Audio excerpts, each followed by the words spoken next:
The text arrived at 9:47 p.m. on a Tuesday that would change everything. Please, I need you. Send me an emergency. Lauren Pierce, the woman who'd built a tech empire from nothing, who commanded boardrooms full of sharks without flinching, was begging her assistant to save her from a blind date. But Ryan Hale didn't know the real emergency wasn't the man sitting across from her. It was the fact that after 5 years of working side by side, she'd finally realized she was hopelessly, desperately in love with the one man she could never have. The quiet single father who saw her only as his boss. The man who was about to walk into that restaurant and rescue her from the wrong life entirely. Before we dive into Lauren and Ryan's story, if you love tales of hidden feelings, second chances, and love that's been waiting in plain sight, stay with me until the end. And don't forget to hit that like button and drop a comment telling me what city you're watching from. I love seeing how far these stories travel. The emergency alert hit Ryan's phone while he was reading Goodnight Moon for the third time that night. "Daddy, you skipped the mittens," Emma said, her small finger jabbing at the page with the authority only a 5-year-old could muster. "You're absolutely right, sweetheart." Ryan backtracked, his phone vibrating insistently against his thigh. He ignored it. Tuesday nights were sacred, just him and Emma, their routine as dependable as sunrise.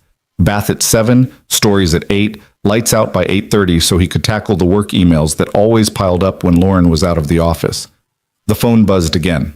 Then again. "Somebody really wants to talk to you," Emma observed, yawning. Ryan kissed her forehead. "Nobody more important than you." But even as he said it, his stomach tightened. Lauren never called after hours unless something was genuinely wrong. And she'd been acting strange all week, distracted during meetings, short-tempered with vendors, staring out her office window like she was solving equations only she could see. The phone rang outright this time. "I'll be right back, baby. 2 seconds." He stepped into the hallway, Emma's nightlight casting shadows that danced across the worn carpet of their small apartment. "Lauren? What's wrong?" "Ryan." Her voice came out breathless, almost panicked. "I'm so sorry to call. I know it's late. I need you to send me an emergency." He frowned, his brain struggling to process the request. In the background, he heard ambient noise, music, conversation, the clatter of silverware. "Send you a what?" "An emergency. A fake emergency. Please." The last word came out smaller than he'd ever heard from her. Lauren Pierce didn't beg. She commanded, decided, executed. This was something else entirely. "Are you in danger? Do I need to call someone?" "No, nothing like that. I'm on a..." She paused, and he heard her take a shaky breath. "I'm on a date.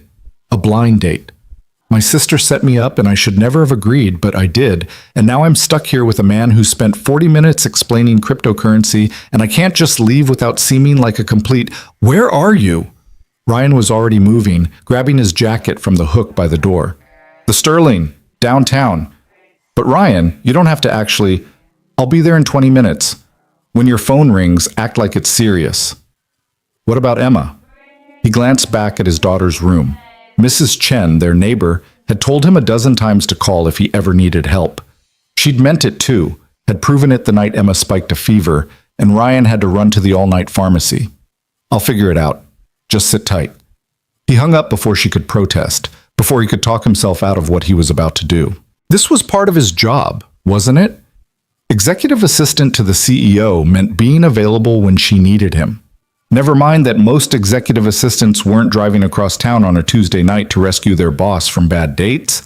Mrs. Chen answered on the second knock, her kind face creasing with concern. "Ryan, is everything all right?" "Work emergency. I'm so sorry to ask, but could you possibly sit with Emma? She's already asleep. You wouldn't have to do anything. Just be here in case she wakes up." Of course, of course." She was already reaching for her cardigan. "You go. Take your time." Ryan made it to the Sterling in 18 minutes, parallel parking with the efficiency of someone who'd spent years navigating city streets. The restaurant was exactly the kind of place Lauren would be taken by a blind date. Expensive, trendy, full of people trying very hard to look like they weren't trying at all. He spotted her through the window before he even reached the door. She sat at a corner table, her dark hair swept up in a way that made her neck look impossibly elegant, wearing a dress the color of midnight that he'd never seen before.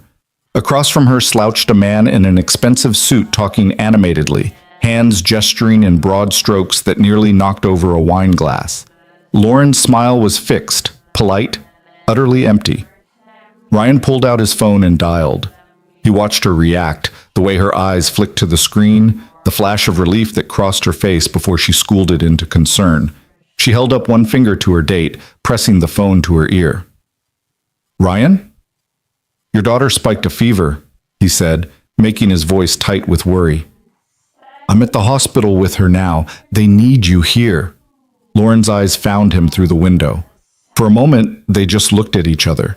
Him on the sidewalk in his worn jacket and jeans, her in her designer dress and pearls.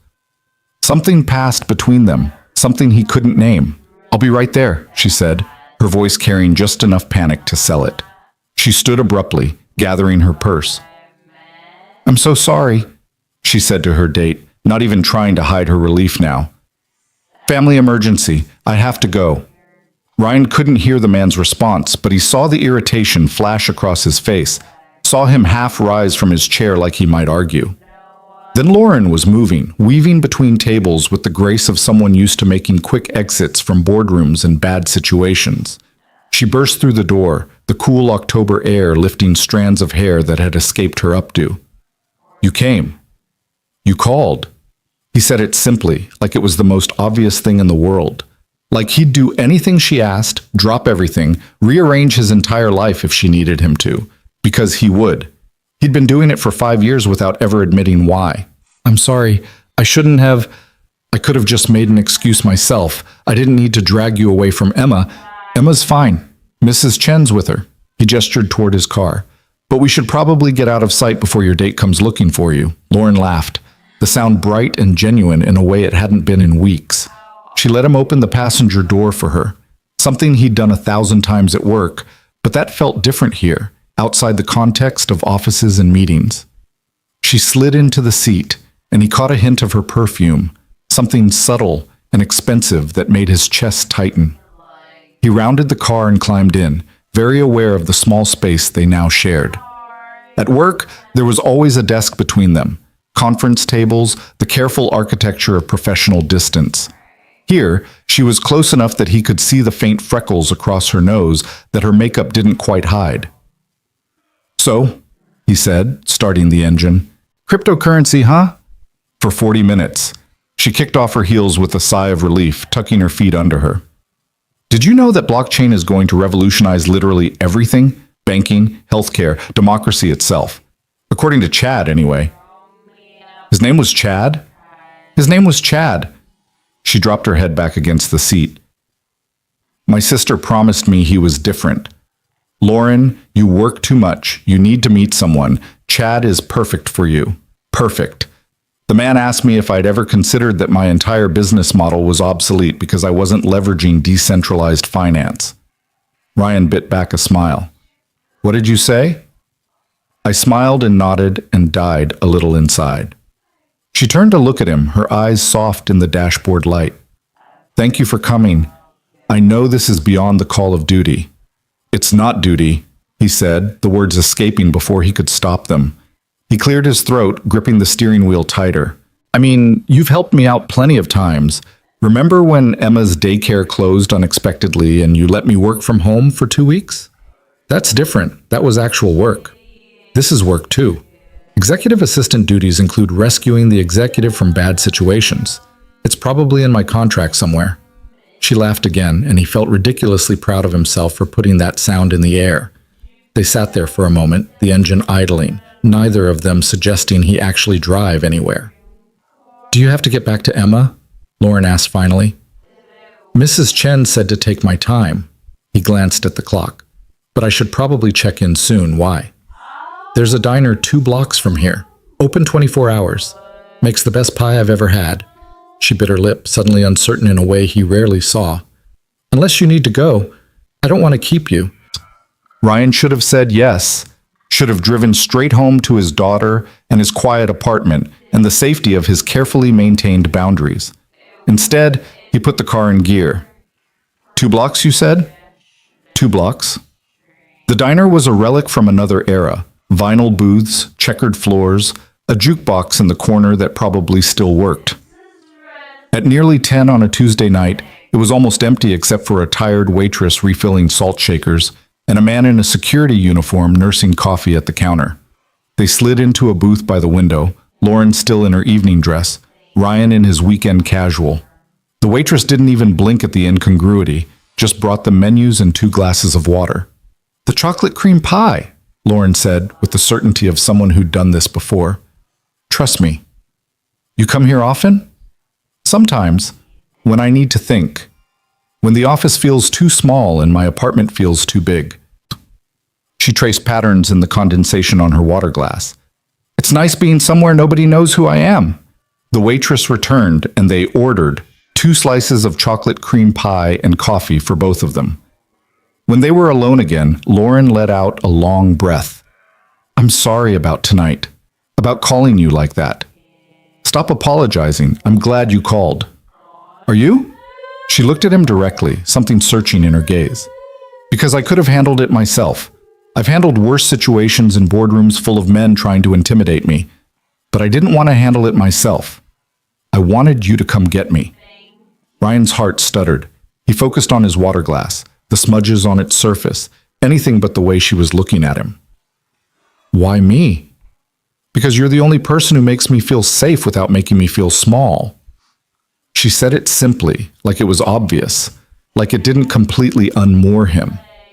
"Most men either want to protect me or compete with me. You just see me, the actual person." The pie arrived, saving him from having to respond. They ate in silence for a few minutes, the sugar and chocolate and cream settling something restless in both of them. "This is really good pie," Ryan said finally. "Told you." Lauren smiled, a smudge of chocolate at the corner of her mouth that made her look younger, less guarded. "So tell me the truth. What were you doing when I called, besides reading to Emma?" "That was it, really. Tuesday nights are our nights, bath, stories, bed. Then I usually work for a few hours after she's asleep." "You work after she's asleep?" Lauren set down her fork. "Ryan, you already work 50 hours a week at the office." 55, he corrected. "And it's fine. I'm used to it." "That's not fine. That's exhausting." She leaned forward. "When's the last time you did something just for yourself? Something that wasn't work or Emma?" He thought about it, really thought about it. "I don't know. A year? Maybe longer?" "That's terrible. That's being a single parent." He shrugged. "Emma comes first. Everything else is just logistics." "And what about what you want?" The question hung between them, heavier than it should have been. What did he want? He wanted Emma to grow up happy and secure. He wanted to give her opportunities he'd never had. He wanted to wake up one morning and not feel the weight of being the only thing standing between his daughter and disaster. And if he was being honest, completely, dangerously honest, he wanted this. Sitting in a diner at 10 o'clock on a Tuesday with a woman who saw through every wall he'd built, eating pie and talking about nothing and everything.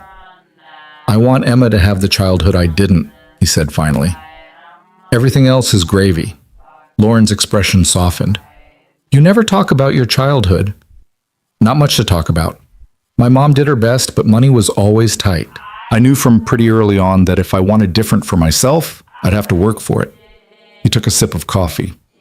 "I put myself through community college doing night security, met Emma's mom there. We were both so young, so sure we had it all figured out." He never talked about Sarah. Even thinking her name felt like touching a bruise that never quite healed. But something about the late hour and the quiet diner and Lauren's patient silence made the words come easier. "She didn't want to be a mom," he continued. "I mean, she thought she did, or maybe she thought she should want to. But after Emma was born, she couldn't do it. Couldn't be what Emma needed. She left when Emma was 6 months old. Signed over custody, moved across the country, started over." "Ryan, I'm so sorry." "Don't be." She was honest about it, at least. Didn't try to fake it or half do it. She knew she couldn't be what Emma needed, so she stepped aside for someone who could. He met Lauren's eyes. "That's more than a lot of people would do. You were so young. 22, still in school, working nights, suddenly a single dad. It was, he laughed, but there was no humor in it. It was the most terrifying thing that's ever happened to me, but also the best, because Emma is the best thing in my life, always will be. Lauren reached across the table, her hand covering his. The touch sent electricity up his arm. She's lucky to have you. I'm lucky to have her. He should pull his hand away. Maintaining professional boundaries was important, crucial even. But her hand was warm and soft, and he couldn't remember the last time someone had touched him with such simple kindness. Is that why you never date? Lauren asked softly. Because you're focused on Emma? Partly. He forced himself to withdraw his hand, wrapping it around his coffee cup instead.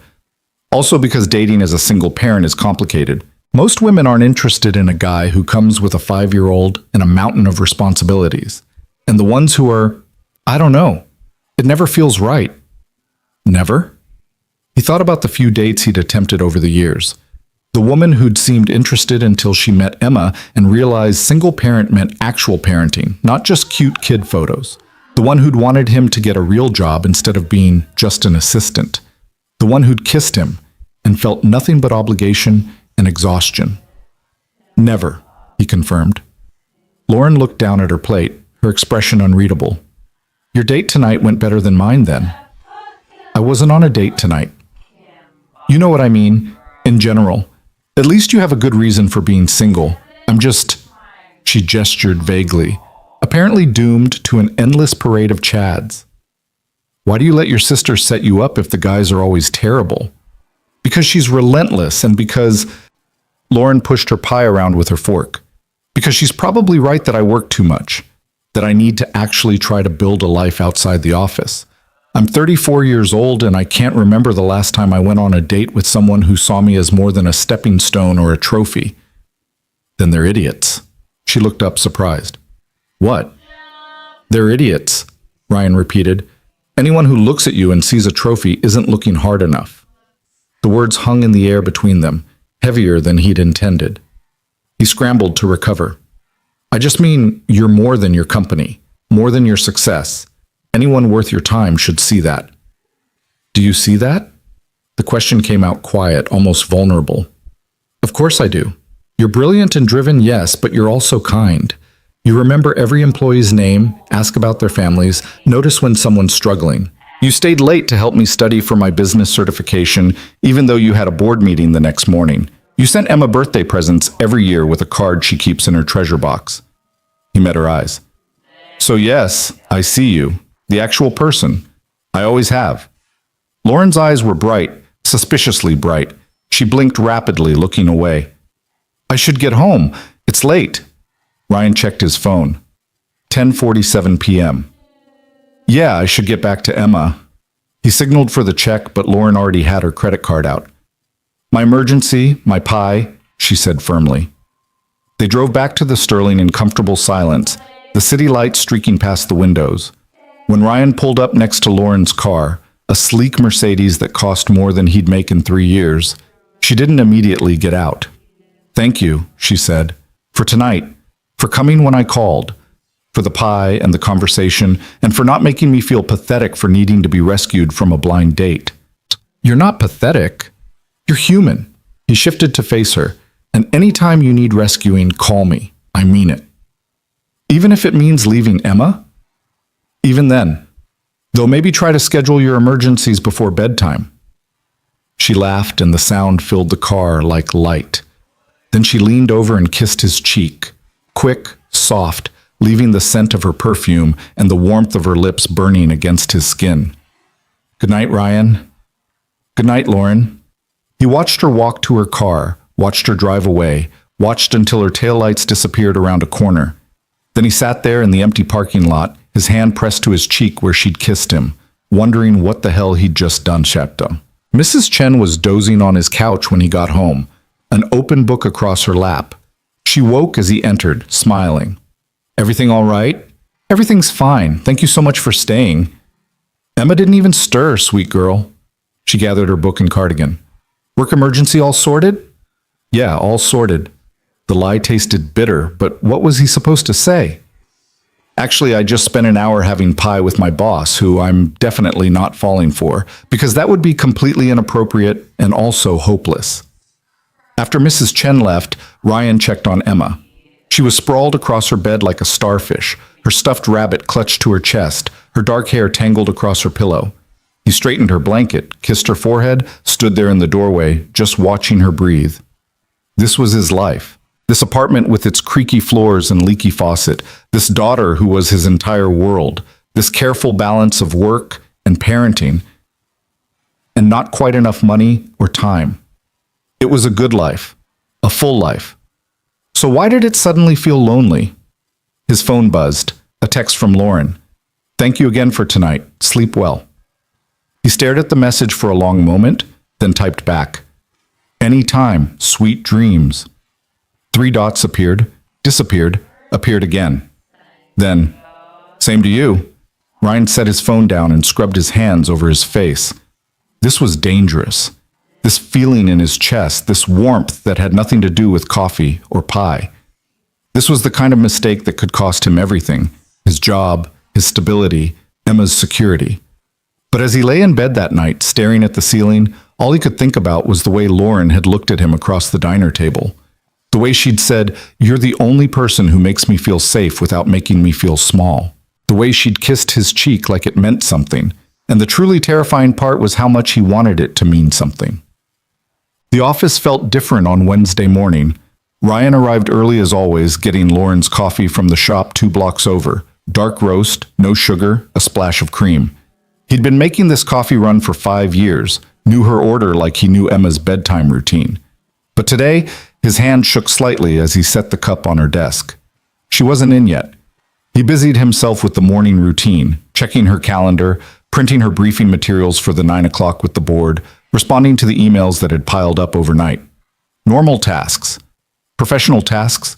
Nothing that required him to think about chocolate cream pie or the feeling of her hand over his.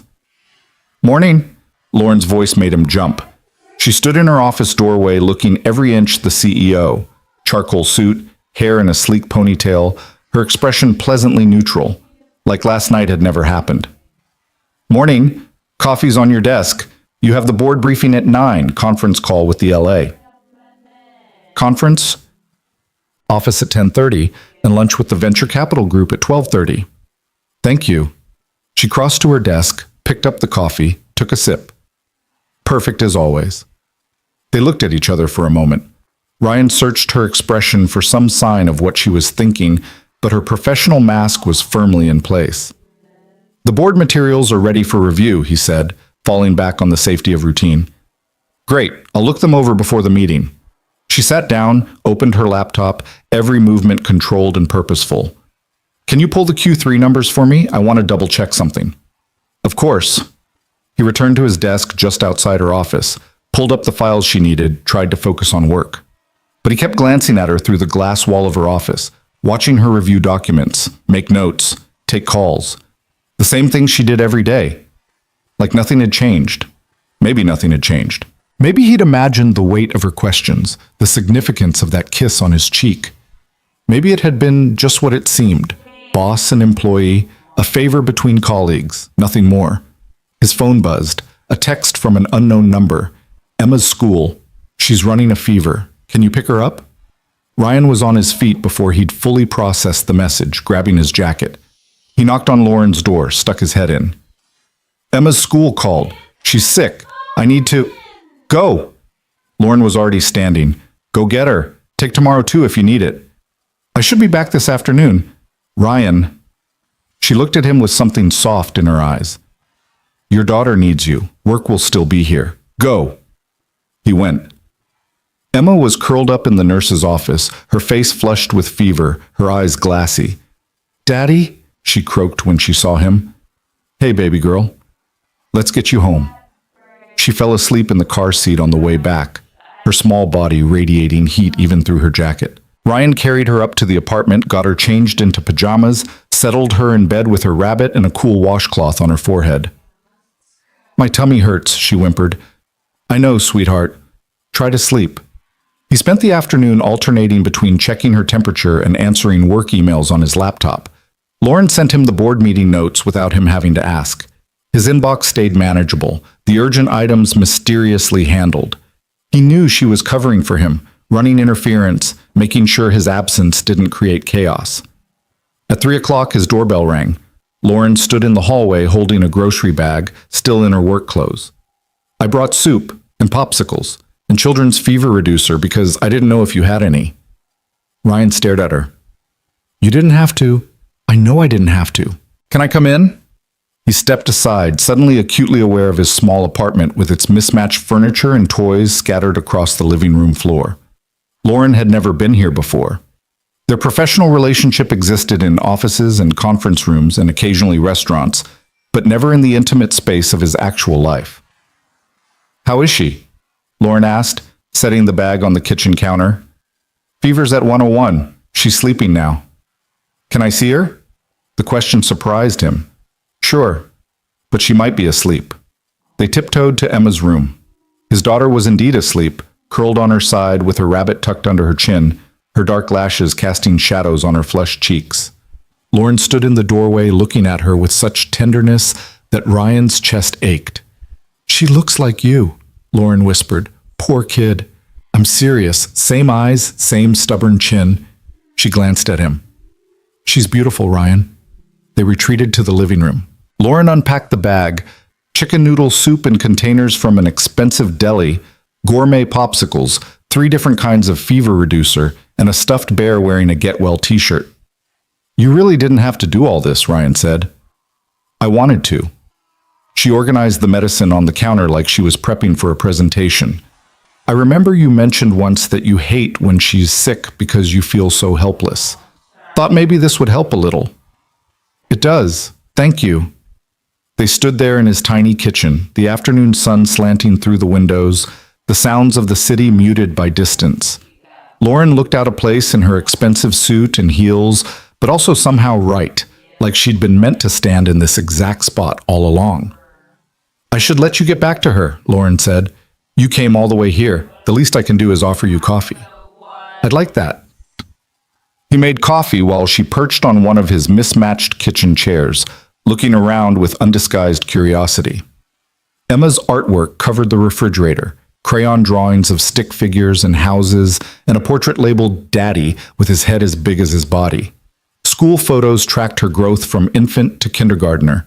A calendar was covered in Ryan's handwriting. Emma's activities, his work schedule, reminders for bills and appointments. You're very organized, Lauren observed. Have to be. Single parent, remember? Still, this is impressive. She gestured at the calendar. You manage your life the way most people manage small companies. My life is a small company. CEO, CFO, cook, nurse, chauffeur, entertainment director. I wear a lot of hats. The coffee finished brewing. He poured 2 cups, brought them to the table, sat across from her. In his apartment, without the architecture of office and desk between them, she seemed more real somehow, more human. Can I ask you something? Lauren cupped her hands around her mug. Last night, did I make you uncomfortable with what I said about feeling safe with you? No, not uncomfortable. But something, he chose his words carefully. I think we both said things that maybe we wouldn't have said in the office. And now we're pretending we didn't say them? I don't know. Are we? Lauren looked down at her coffee. I don't want to pretend. I meant what I said. All of it. Lauren, I know all the reasons this is complicated. Boss and employee, professional boundaries, your focus on Emma. I know. She met his eyes. But I can't stop thinking about last night, about how easy it was to talk to you, how much I wanted it to never end. Ryan's heart hammered against his ribs. I'm your assistant, so we'll figure it out. I can't afford to lose this job. Emma depends on my income, my insurance. I can't take risks with her security. I would never, Ryan, I would never let anything happen to your job, even if, she trailed off, something painful crossing her face. Even if things between us didn't work out, your position would never be at risk. I promise you that. You can't promise that. If we crossed that line and it went badly, one of us would have to leave. And it wouldn't be you. You built that company from nothing. I'm just You're not just anything. You're essential to the company and to... She stopped herself, shook her head. I shouldn't have come here. I'm sorry.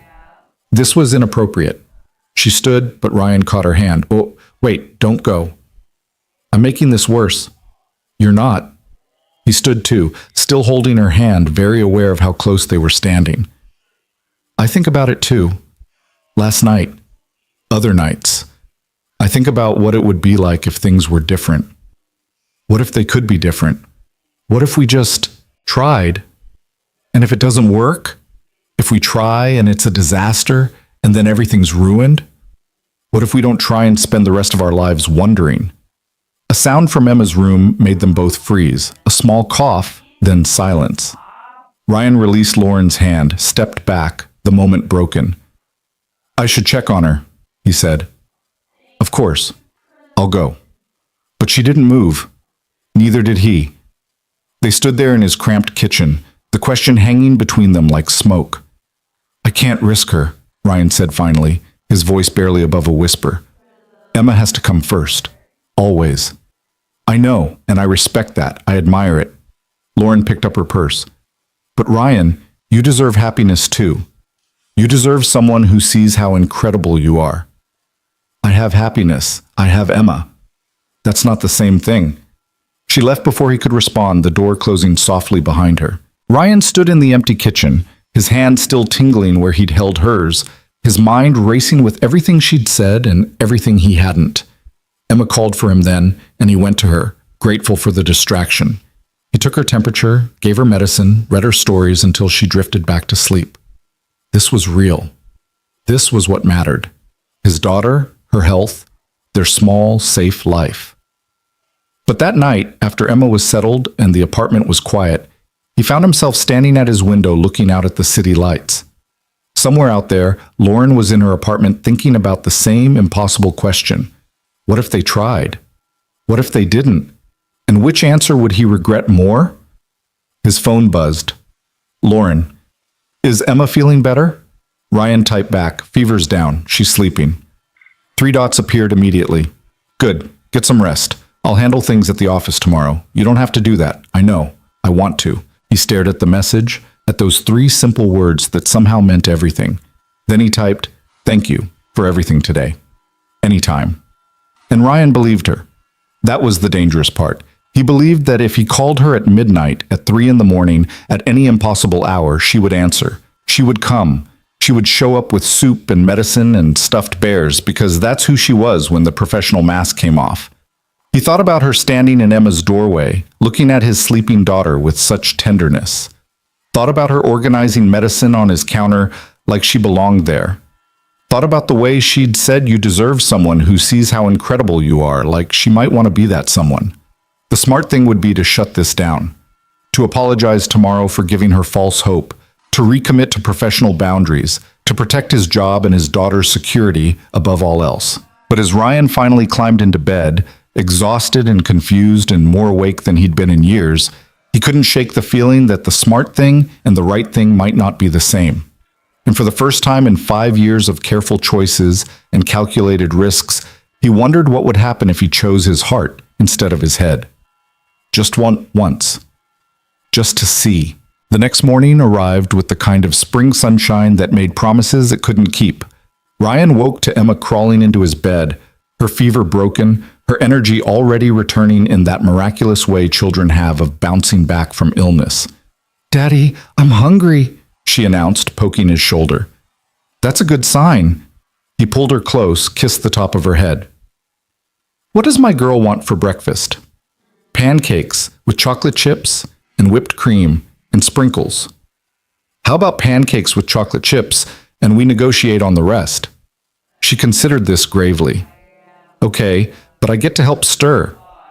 They made pancakes together in the tiny kitchen, Emma standing on a chair to reach the counter, flour dusting her pajamas and the floor and everything in between. Ryan let her crack the eggs, pretending not to notice when she fished out bits of shell with her fingers. These moments were what mattered. Sticky counters and laughter and his daughter's serious concentration as she added exactly 12 chocolate chips to the batter. His phone rang while they were eating. Lauren's name on the screen made his stomach flip. Hey, he he answered, aware of Emma watching him with syrup-covered curiosity. How's the patient? Lauren's voice was carefully neutral, professional. Much better. Demanding chocolate chip pancakes, so I think we're out of the woods. That's wonderful. Listen, I know you plan to come back today, but why don't you take the rest of the week? Spend time with Emma. Make sure she's really recovered. Lauren, I can't take 3 more days off. You have the sick time. Use it. Her tone left no room for argument. Besides, I'm heading out of town this afternoon. Board retreat in Napa. I'll be gone until Monday anyway. Something cold settled in Ryan's chest. Board retreat? That's not on the calendar. Last-minute addition. They want to discuss the merger proposal somewhere we won't be interrupted. She paused. I meant to tell you yesterday, but with Emma being sick. Right, of course. He watched his daughter draw smiley faces and syrup on her plate. Well, good luck with that. The merger's a big deal. Huge deal. If it goes through, we'll double our market share overnight. But she didn't sound excited. She sounded tired. Anyway, I should go. Take care of Emma. I'll see you Monday. Lauren, wait. But she'd already hung up. Ryan stared at his phone, the conversation replaying in his mind. Something was off. Lauren never went to board meetings without him. He prepped her materials, managed her schedule, ran interference when discussions got heated. They were a team. Had been for 5 years. Unless she was pulling back, creating distance after what had happened in his kitchen yesterday. After she'd said, what if we just tried, and he'd said, I can't risk Emma, and the chasm between want and should had never felt wider. Daddy, you're making a sad face, Emma observed. Am I? He forced a smile. Just thinking about work stuff. Nothing important. Is Miss Lauren okay? The question surprised him. Why do you ask? You always make that face when you talk about Miss Lauren. Emma tilted her head, studying him with unnerving perception. Like you're happy and sad at the same time. Out of the mouths of babes. Miss Lauren is fine, sweetheart. She's just busy with work. She sent me a bear when I was sick. Emma brightened. He's wearing a shirt that says, Get well soon, and he's very soft, and I named him Mr. Snuggles. That was nice of her. She's nice. I like her. Emma took another bite of pancakes. Do you like her? The question hung in the air, impossibly complicated. How did you explain to a 5-year-old that yes, you liked someone, maybe more than liked, but that liking them was tangled up with work and money and security and all the adult complications that kept you awake at night? I do like her, Ryan said finally. She's a good boss and a good person. Then why do you look sad when you talk about her? Sometimes grown-ups are complicated, baby girl. Emma wrinkled her nose. Grown-ups are weird. You have no idea. They spent the day doing normal things, taking a walk to the park, even though Emma tired quickly, reading books, building an elaborate castle out of blocks that she immediately destroyed with gleeful dinosaur attacks. Normal, safe, predictable things that didn't involve feelings or impossible choices or the memory of Lauren standing in his kitchen saying, you deserve happiness too. But that night, after Emma was asleep, Ryan found himself scrolling through his phone looking at the handful of photos he had of Lauren. Most were work-related, her giving presentations, shaking hands at conferences, cutting ribbons at company events. But there was one from the company holiday party last year where she was laughing at something off camera, her head thrown back, her expression unguarded and joyful. He'd taken that photo, had caught that moment of pure happiness and saved it without really thinking about why. His phone buzzed with a text from an unknown number. Then he realized it wasn't unknown at all. It was Lauren, texting from a different number than her work cell. Made it to Napa. Hotel is nice, but the company is tedious. Board members discussing golf handicaps over drinks. Send help. Ryan smiled despite himself. What kind of help were you thinking? The kind involving fake emergencies and chocolate cream pie? His fingers hovered over the keyboard. This was dangerous territory. Personal texts, playful banter, the comfortable familiarity of people who'd spent 5 years learning each other's rhythms. But it was also just texting. Just two people having a conversation, fresh out of fake emergencies. Used my last one on Tuesday. Shame. Guess I'll have to tough it out. You've survived worse. Remember the investor pitch where the projector died? Don't remind me. I had to draw the quarterly projections on a whiteboard from memory. And you nailed it because you're brilliant. 3 dots appeared, disappeared, appeared again. Then, thank you for saying that. It's just true. Is Emma feeling better? Much better. She named the bear you sent Mr. Snuggles. Mr. Snuggles. I love it. She says to tell you thank you, and that you're nice. She's pretty great herself. Ryan looked at the message, at the easy warmth of it, and felt something shift in his chest. This was the part he couldn't reconcile. How natural it felt to talk to her, how much he looked forward to her messages, how empty the office felt when she wasn't there. Get some sleep, he typed. Big day tomorrow with the board. You too. Give Emma a hug from me. He set the phone down and scrubbed his hands over his face. This needed to stop. The texting, the late-night conversations, the way his heart jumped every time her name appeared on his screen. He was her employee. She was his boss. There were lines that shouldn't be crossed, no matter how much he wanted to. But when he climbed into bed that night, he couldn't stop thinking about her sitting in some expensive hotel in Napa, surrounded by board members discussing golf while she texted him about pie and fake emergencies. Couldn't stop imagining what it would be like if things were different, if he could actually be there with her, making her laugh, stealing her away from boring conversations for walks through vineyards. He fell asleep thinking about maybes and what-ifs and the sound of her laugh. The week passed in a strange limbo. Ryan spent his days with Emma, parks and libraries and the children's museum where she insisted on touching every single interactive exhibit. His nights were quieter, Emma asleep early as she recovered her strength, leaving him alone with his thoughts and his phone. Lauren texted every evening. Nothing inappropriate, nothing that crossed obvious lines. Just updates about the board retreat, questions about Emma, shared observations about the absurdity of corporate small talk. But each message felt weighted with subtext, with all the things they weren't saying. Thursday night, she called instead of texting. Hey, Ryan answered, his voice rough. He'd been dozing on the couch, some action movie playing on mute. Hey yourself, did I wake you? Just resting my eyes. That's what my dad always said when he fell asleep in front of the TV. She sounded different, looser, almost giddy. Are you alone? Emma's in bed. Why, what's up? I'm hiding in my hotel room pretending to review documents while the board has cigars and brandy on the terrace. She laughed, bright and genuine. I've been in meetings for 14 hours straight, and I cannot listen to one more presentation about synergistic market optimization. Sounds thrilling. It's torture. Necessary torture, but still. He heard rustling, like she was moving around. Tell me something real. Something that has nothing to do with mergers or acquisitions or quarterly projections. Ryan thought about it. Emma learned to tie her shoes today. She did? Well, sort of. She can do the first loop, but then she gets tangled up in the second one and ends up with what she calls a creative knot. He smiled at the memory. She was so proud of herself, insisted on wearing her sneakers to bed. That's adorable. That's Emma.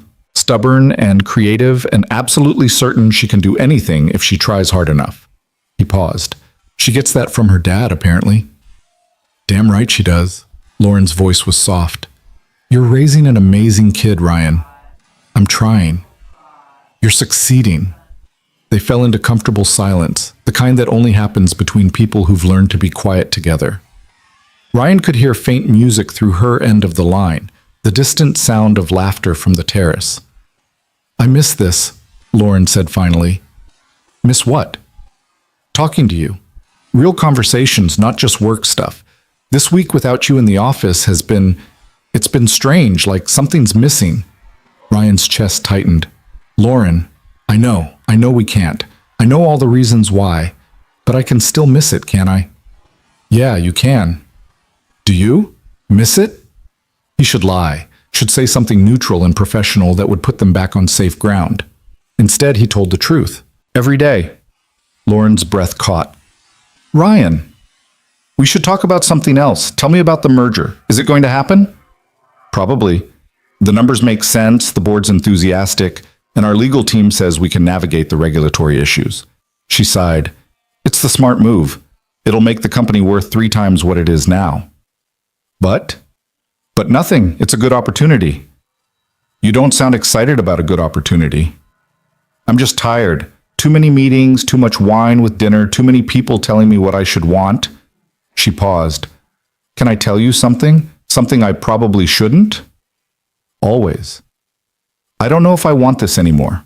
The company, the growth, the endless pursuit of bigger and better. I built Pierce Tech from nothing because I wanted to prove I could. And I did. I proved it. But somewhere along the way, it stopped being about innovation and started being about market share. Her voice dropped. Sometimes I think about what it would be like to just walk away. Start something smaller, something that actually matters. What would you start? I don't know. Something that helps people. Real people, not shareholders. She laughed, but it sounded hollow. God, listen to me. Billionaire problems. Oh no, my company's too successful. You're not a billionaire. Close enough. And it's ridiculous to complain about success when there are people who can't afford... She trailed off. Can't afford what? Healthcare for their kids, childcare so they can work, decent schools and safe neighborhoods. Her voice got fierce. You work yourself to exhaustion giving Emma a good life, Ryan. You're brilliant and capable and you should be running a company, not fetching someone else's coffee. But the system's rigged so that people like you stay stuck while people like me accumulate wealth we don't even need. I don't fetch coffee. You know what I mean. And I'm not stuck. I chose this job because it pays well and has good benefits and lets me be there for Emma. That's not being stuck. That's making smart choices. You're worth more than being someone's assistant. Maybe. But right now, this is what Emma needs. And that's enough. He softened his voice. Besides, I like my boss. Most of the time. Most of the time? She can be demanding, expects excellence, makes me want to be better at everything I do. She sounds terrible. She's pretty great, actually. Ryan closed his eyes. She sees the best in people even when they can't see it themselves. She remembers every employee's birthday, asks about their families, fights for their benefits, even when the board pushes back. She built something incredible from nothing and somehow stayed kind in the process. That's rare. Ryan, Lauren's voice broke slightly. You can't say things like that to me. Why not? It's true. Because it makes it harder to do the right thing. What's the right thing? Keeping appropriate distance, maintaining professional boundaries, not falling for my assistant like some cliché from a romance novel.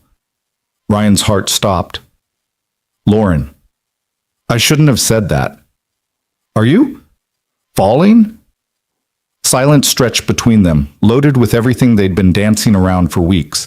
Finally, Lauren spoke, her voice barely above a whisper. I fell a long time ago. I just didn't let myself admit it until you walked into that restaurant on Tuesday night and looked at me like I was someone worth rescuing. You are worth rescuing. From bad dates, maybe. But from this? From wanting something I can't have? She laughed sadly. There's no rescue from that. What if you could have it? You said yourself you can't risk Emma's security, and you're right. I would never ask you to choose between us. But if there was a way, there isn't. I'm your boss. You're my employee. We work together and that's all we can be. She took a shaky breath. I need to go. Board dinner's probably wrapping up and I should make an appearance. Lauren, wait. Good night, Ryan. Give Emma my love. The line went dead. Ryan sat in the dark living room, his phone pressed to his ear even though she was gone, his mind replaying every word of their conversation. She'd said it out loud, that she'd fallen for him. And instead of shutting it down, instead of protecting himself and his daughter and his job, he'd asked, what if you could have it? What the hell was he doing? Friday morning brought a text from his sister. Coffee today? My treat. You've been dodging me for weeks. Ryan had been dodging Melissa, though not intentionally. Between work and Emma and his increasingly complicated feelings about his boss, he simply hadn't had the mental energy for his sister's well-meaning interrogation about his non-existent love life. But Emma was feeling well enough for a playdate with Mrs. Chen's granddaughter, which meant Ryan had a rare few hours to himself. He agreed to meet Melissa at the coffee shop near his apartment. She was already there when he arrived, looking polished and professional in her marketing executive outfit, her dark hair cut in a sharp bob that made her look both intimidating and approachable. Melissa had always been the successful sibling, The one who'd gone to a good college, landed a corporate job, married well. She loved Ryan fiercely, but didn't always understand his choices. "You look terrible," she said by way of greeting, pushing a latte across the table. "Hello to you too." "I'm serious. When's the last time you slept, or ate something that wasn't shaped like a dinosaur nugget?" She studied him with the unnerving perception that ran in their family. "What's going on?" "Nothing. Work's busy. Emma was sick, the usual." "Bullshit. I know your usual stressed face. This is something else." She leaned forward. "Talk to me, Rye." He wanted to brush her off, to deflect with humor or change the subject. But Melissa was his sister, and she'd been his rock through Sarah leaving and the terrifying early days of single parenthood and every crisis since. If anyone could help him navigate this mess, it was her. "I think I'm falling for my boss," he said quietly. Melissa's eyebrows shot up. "The tech CEO? Lauren Pierce?" "Yeah." "Holy shit." She sat back. "Okay, tell me everything." So he did. The rescue from the bad date, the chocolate cream pie, the way Lauren had shown up at his apartment with soup and medicine, the texts all week, the phone call last night, the confession that she'd fallen for him too. He laid it all out, every complicated piece, while Melissa listened with the focused attention she usually reserved for client presentations. When he finished, she was quiet for a long moment. Then, "Do you love her?" "I don't know. Maybe. I think I could." "That's not what I asked." Ryan stared into his coffee. Did he love Lauren? He thought about her laugh, the way she lit up when she talked about innovation, the tenderness with which she'd looked at Emma sleeping, the fierce intelligence in her eyes when she defended her employees, the vulnerability when she'd admitted she didn't know if she wanted the empire she'd built anymore. "Yeah," he said finally, "I think I do." "And she feels the same way?" "She said she fell for me, but she also said there's no way forward because I'm her employee." "She's not wrong about that being complicated." "I know, but not impossible." Melissa tapped her nails against her cup. People navigate workplace relationships all the time. There are policies, procedures, HR departments that handle this stuff. Not when one person signs the other person's paychecks. So you find a solution. You transfer to a different department. She recuses herself from decisions about your employment. You hire an independent HR firm to manage the reporting structure. She shrugged. There are ways if you want them badly enough. And if it doesn't work out, if we try and it's a disaster, then you find another job. It's not ideal, but it's not the end of the world either. It kind of is, though. Pierce Tech pays better than anywhere else would. The benefits are incredible. I can't afford to lose that position. Can you afford to spend the next 20 years wondering what if? Melissa reached across the table and took his hand. Look, I get it. You're scared. You've been the sole provider for Emma since she was a baby. You've had to be careful, to make safe choices, to put your own wants dead last on the priority list. But Rye, you're allowed to want things. You're allowed to take risks on your own happiness. Not when it could hurt Emma. How would it hurt Emma to see her dad in a healthy, happy relationship, to see him choosing joy instead of just survival? Melissa squeezed his hand. You're a great father, but you're also a person, and persons need love too. What if I'm wrong? What if I'm reading too much into this and Lauren's just being kind? The woman sent your daughter a get-well bear and showed up at your apartment with soup. She texts you every night from a board retreat. She told you she's fallen for you. Melissa raised an eyebrow. That's not just being kind. She also said there's no way forward. Because she's waiting for you to say there is. She's not going to push. She knows the power dynamic makes that inappropriate. But if you went to her and said, I want to try this, I guarantee she'd find a way to make it work. Ryan pulled his hand back, anxiety churning in his gut. And if I'm wrong, if I put my heart out there and it turns out she was just caught up in the moment, then you'll hurt, you'll grieve, you'll move on. Melissa's voice gentled. But you'll also know you tried, that you didn't let fear stop you from reaching for something real. They sat in silence for a while, Ryan's mind spinning through scenarios and consequences and possibilities. Finally, Melissa checked her watch and stood. I have to get back to work. But Ryan, whatever you decide, I support you. Emma's lucky to have you, and any woman who gets you is even luckier. She kissed his forehead. Don't sell yourself short. You're kind of a catch. After she left, Ryan walked aimlessly through the neighborhood, his hands shoved in his pockets, his thoughts a tangled mess. He'd spent 5 years building a safe, stable life for Emma. 5 years making careful choices, avoiding risks, putting her needs above everything else. But Melissa was right about one thing. Emma deserved to see him happy, deserved to grow up knowing that love was possible, that taking chances could lead to joy, that her father was a whole person with wants and dreams beyond just providing for her. And maybe, just maybe, Lauren was right too. Maybe he did deserve someone who saw how incredible he was. Maybe after 5 years of just surviving, he was allowed to actually live. His phone rang. Lauren's name on the screen made his pulse spike. Hey, he answered. The merger's approved. Her voice was flat, drained of emotion. Board voted unanimously. We're moving forward. That's great. Congratulations. Thanks. She didn't sound congratulated. I'm driving back tonight instead of waiting until tomorrow. Should be home around midnight. Long drive after a long week. I just need to be in my own space, away from all this. She paused. Can I see you tomorrow? I know it's your day with Emma, but yes. Yes? Yes, you can see me. Us. Both of us. Emma would love that. Are you sure? I don't want to intrude on your time together. You're not intruding. Come over around 10. We usually go to the park on Saturdays. You could come with us. Lauren's voice warmed. I'd really like that. Then it's a plan. Ryan took a breath, gathering courage. And Lauren?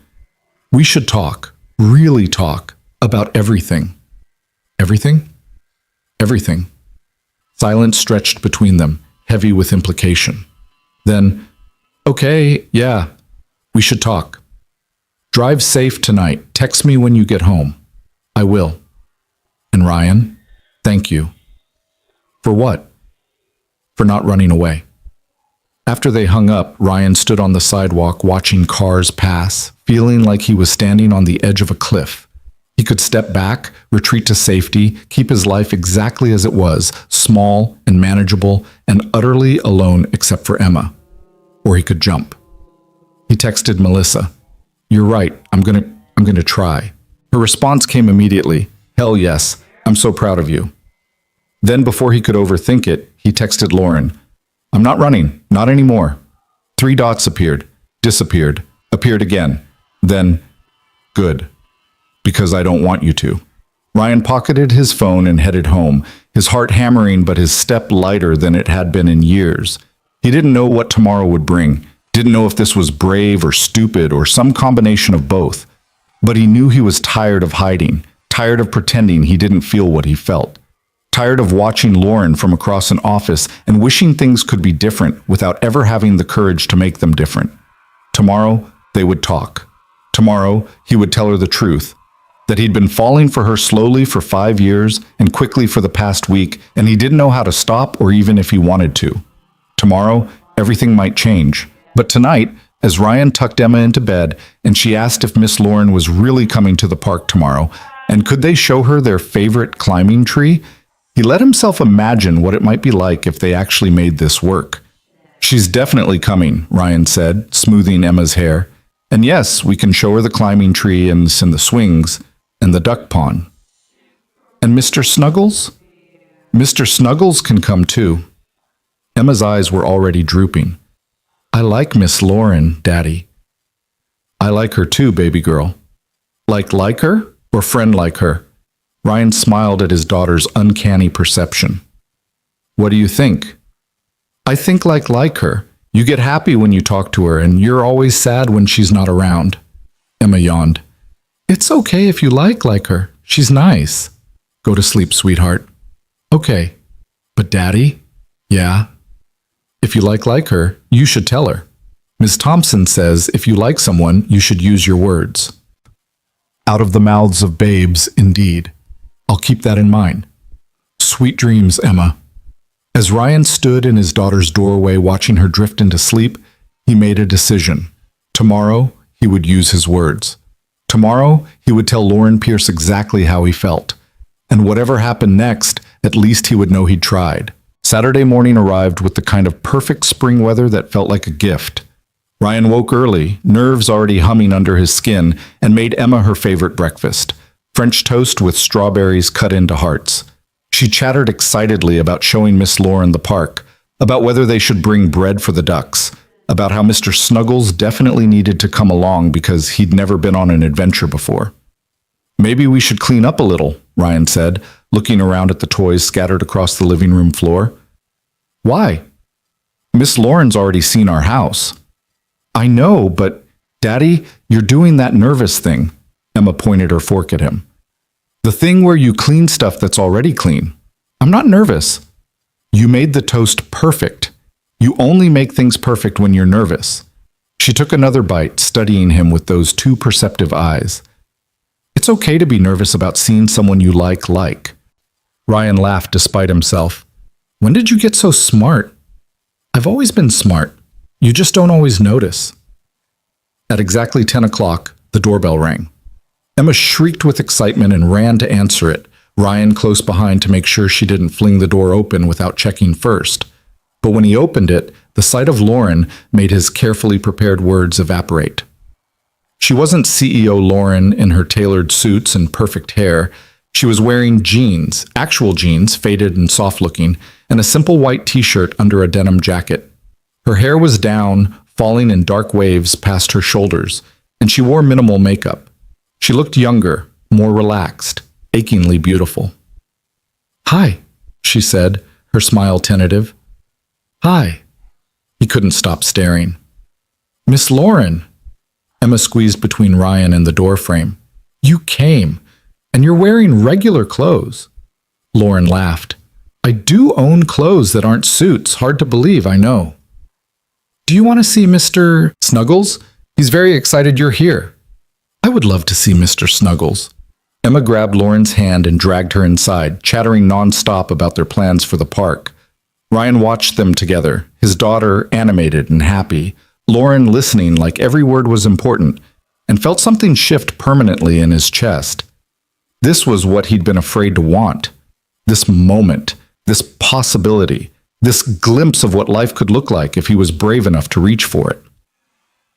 The park was a 15-minute walk, and Emma filled every second with conversation. She showed Lauren how to spot good skipping stones, pointed out her favorite houses along the way, explained in great detail the complex social dynamics of her kindergarten class. Lauren listened to all of it with genuine interest, asking questions, laughing at Emma's observations, treating her like a person whose thoughts mattered. And that's Tommy, who picks his nose and eats it, which is very gross, but Mrs. Thompson says we shouldn't be mean about it because everyone has habits, Emma was saying as they entered the park. And that's the climbing tree. Come on, I'll show you. She took off running, and Ryan started to follow, but Lauren caught his arm. Let her go ahead, she said softly. I want to talk to you for a minute. They stood at the edge of the playground, watching Emma scramble up the climbing structure with fearless enthusiasm. Other families dotted the park, parents pushing swings, toddlers chasing each other, the weekend ritual of childhood playing out in shouts and laughter. She's amazing, Lauren said. You've done such an incredible job with her. She makes it easy. Still, single parent, demanding job, and she's this confident, happy, kind little person. That's all you, Ryan. He shoved his hands in his pockets. You said you wanted to talk. I did. I do. Lauren took a breath. I've been thinking about what I said on the phone, about falling for you. And I need you to know that I meant it, but I also understand why it's impossible. The power dynamic, your job security, Emma's needs. I get it. So if you want to just forget I ever said anything and go back to how things were, I'll respect that. What if I don't want to go back? Her eyes snapped to his. What? What if I don't want to forget? What if I've been thinking about it too? About you? About what it might be like if we actually tried? Ryan, you said yourself you can't risk. I know what I said, and you're right. I can't risk Emma's security. But I've been thinking about what my sister said yesterday. He turned to face her fully. She asked me if I could afford to spend the next 20 years wondering what if, and the answer is no. I can't. Lauren's breath caught. Your sister knows? I told her everything. About the rescue, the pie, your visit when Emma was sick, about how I feel when I'm with you, how empty everything feels when I'm not. He took a step closer. I told her I think I'm falling in love with you. You think? I know I'm falling in love with you, and it terrifies me, but not as much as the thought of never knowing what we could be. Lauren's eyes were bright, her lips parted in surprise. I don't know what to say. You don't have to say anything, just listen. Ryan's heart hammered, but he pushed forward. I've spent 5 years making safe choices.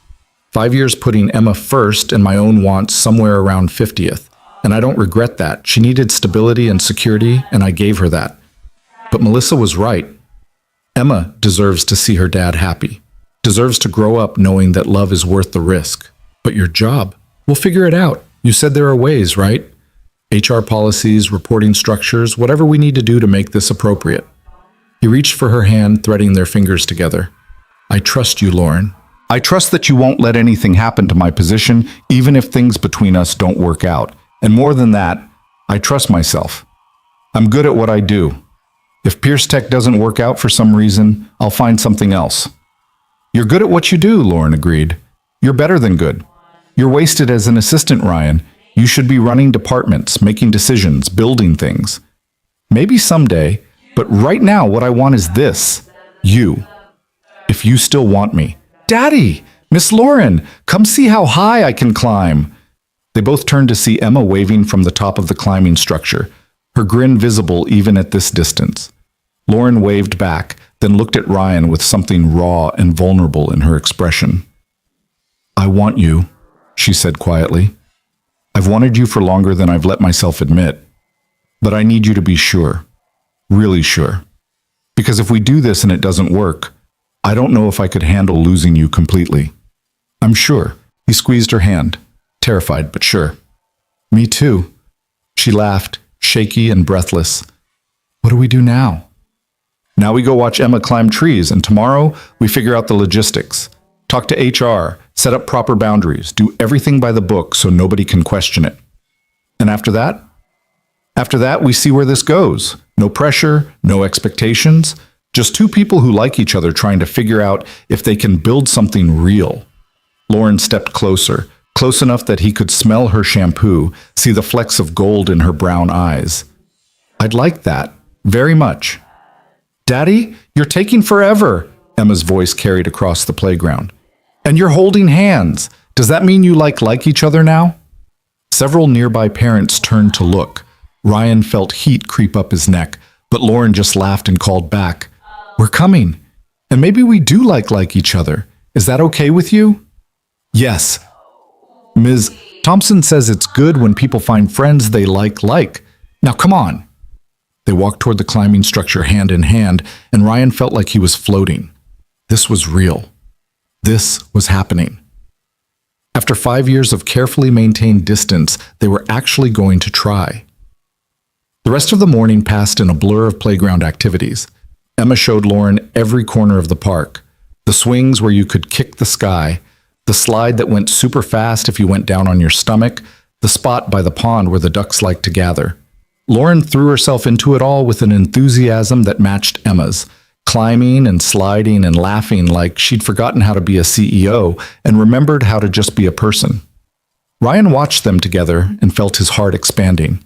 Emma on Lauren's shoulders as they fed the ducks. Lauren helping Emma across the monkey bars, her hands steady and sure. The two of them having an animated discussion about which animals would win in various unlikely competitions.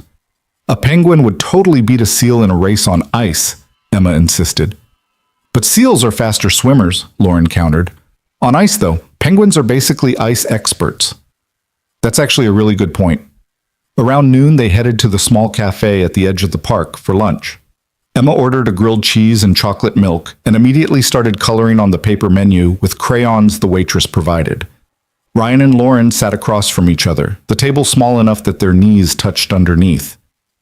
So, Lauren said, her voice low enough that Emma couldn't hear over her concentrated coloring. Tomorrow, we really need to talk about how this works. I know. I'm thinking we should probably start by disclosing the relationship to HR. Get ahead of any potential conflicts of interest. Agreed. And we should probably establish some ground rules, like keeping things professional at the office, not letting personal stuff bleed into work decisions. Makes sense. Ryan traced patterns on the condensation of his water glass. What about Emma? How do we handle this with her? What do you mean? I mean, she already knows we like each other. But if we're actually dating, that's different. I don't want to confuse her or make her think you're going to be a permanent fixture if we're just testing things out. Lauren's expression softened. I wouldn't do that to her, or to you. If we're going to try this, I'm all in. I'm not interested in casual or temporary. You say that now. I mean it, Ryan. I don't take this lightly, especially knowing Emma's part of the equation. She glanced at his daughter, still absorbed in her coloring. I care about her, and I care about you. If this doesn't work out, it won't be because I didn't try. The waitress arrived with their food, breaking the moment. They ate in comfortable silence for a while, Emma chattering between bites about a girl in her class who could do a cartwheel and how she was going to learn too, just as soon as Daddy signed her up for gymnastics. Gymnastics sounds fun, Lauren said. I did gymnastics when I was your age. Emma's eyes went wide. You did? Can you still do it? Some of it. I'm definitely too old for the really fancy flips. Can you do a handstand? Maybe. It's been a while. We should try after lunch, in the grass. Ryan watched this exchange with growing warmth. This was what he'd been afraid to hope for. Easy integration, natural connection, his daughter and the woman he was falling for genuinely enjoying each other. After lunch, they returned to the park. Emma immediately demanded handstand demonstrations, and Lauren gamely attempted one on the grass, managing to hold it for about 5 seconds before her arms gave out, and she collapsed, laughing. See, told you I was out of practice, she said, sitting up and brushing grass from her jeans. That was still really good. Emma tried her own version, which mostly involved putting her hands on the ground and kicking her feet vaguely upward. Daddy, you try. I've never been able to do a handstand in my life. Try anyway. So Ryan tried and failed spectacularly, and Emma dissolved into giggles. They spent the next hour attempting various gymnastic moves with varying degrees of success, drawing amused looks from other parkgoers. It felt absurdly normal, just a family spending a Saturday afternoon together, except they weren't a family. Not yet. Maybe not ever. But the potential hung there, shimmering and fragile and terrifying and wonderful all at once. By mid-afternoon, Emma was starting to fade, her earlier energy burning off into the cranky exhaustion that meant nap time was overdue. Ryan scooped her up as she started to protest, leaving the park. I'm not tired, she insisted, even as she yawned widely. I know, baby girl, but Mr. Snuggles is probably lonely at home. Mr. Snuggles does get lonely. She rested her head on Ryan's shoulder. Can Miss Lauren come home with us? Ryan and Lauren exchanged glances. I should probably get going, Lauren said carefully. Let you two have your afternoon. But I want to show you my room, and my stuffed animals, and my artwork. Another time, sweetheart, Ryan said. Miss Lauren's been with us all morning. She probably has things to do. Emma's lower lip trembled. But I don't want her to go. Lauren's expression melted. Tell you what, how about I come back next Saturday, and you can show me everything then. We can make it a whole special afternoon. Promise? I promise. Okay? Emma yawned again. But you have to come back. Daddy gets sad when you're not around. Emma, Ryan started, mortified. It's true. You do that thing where you stare at your phone and make sighing noises. Lauren pressed her lips together, clearly trying not to laugh. I'll definitely come back. I get sad when I'm not around your daddy, too.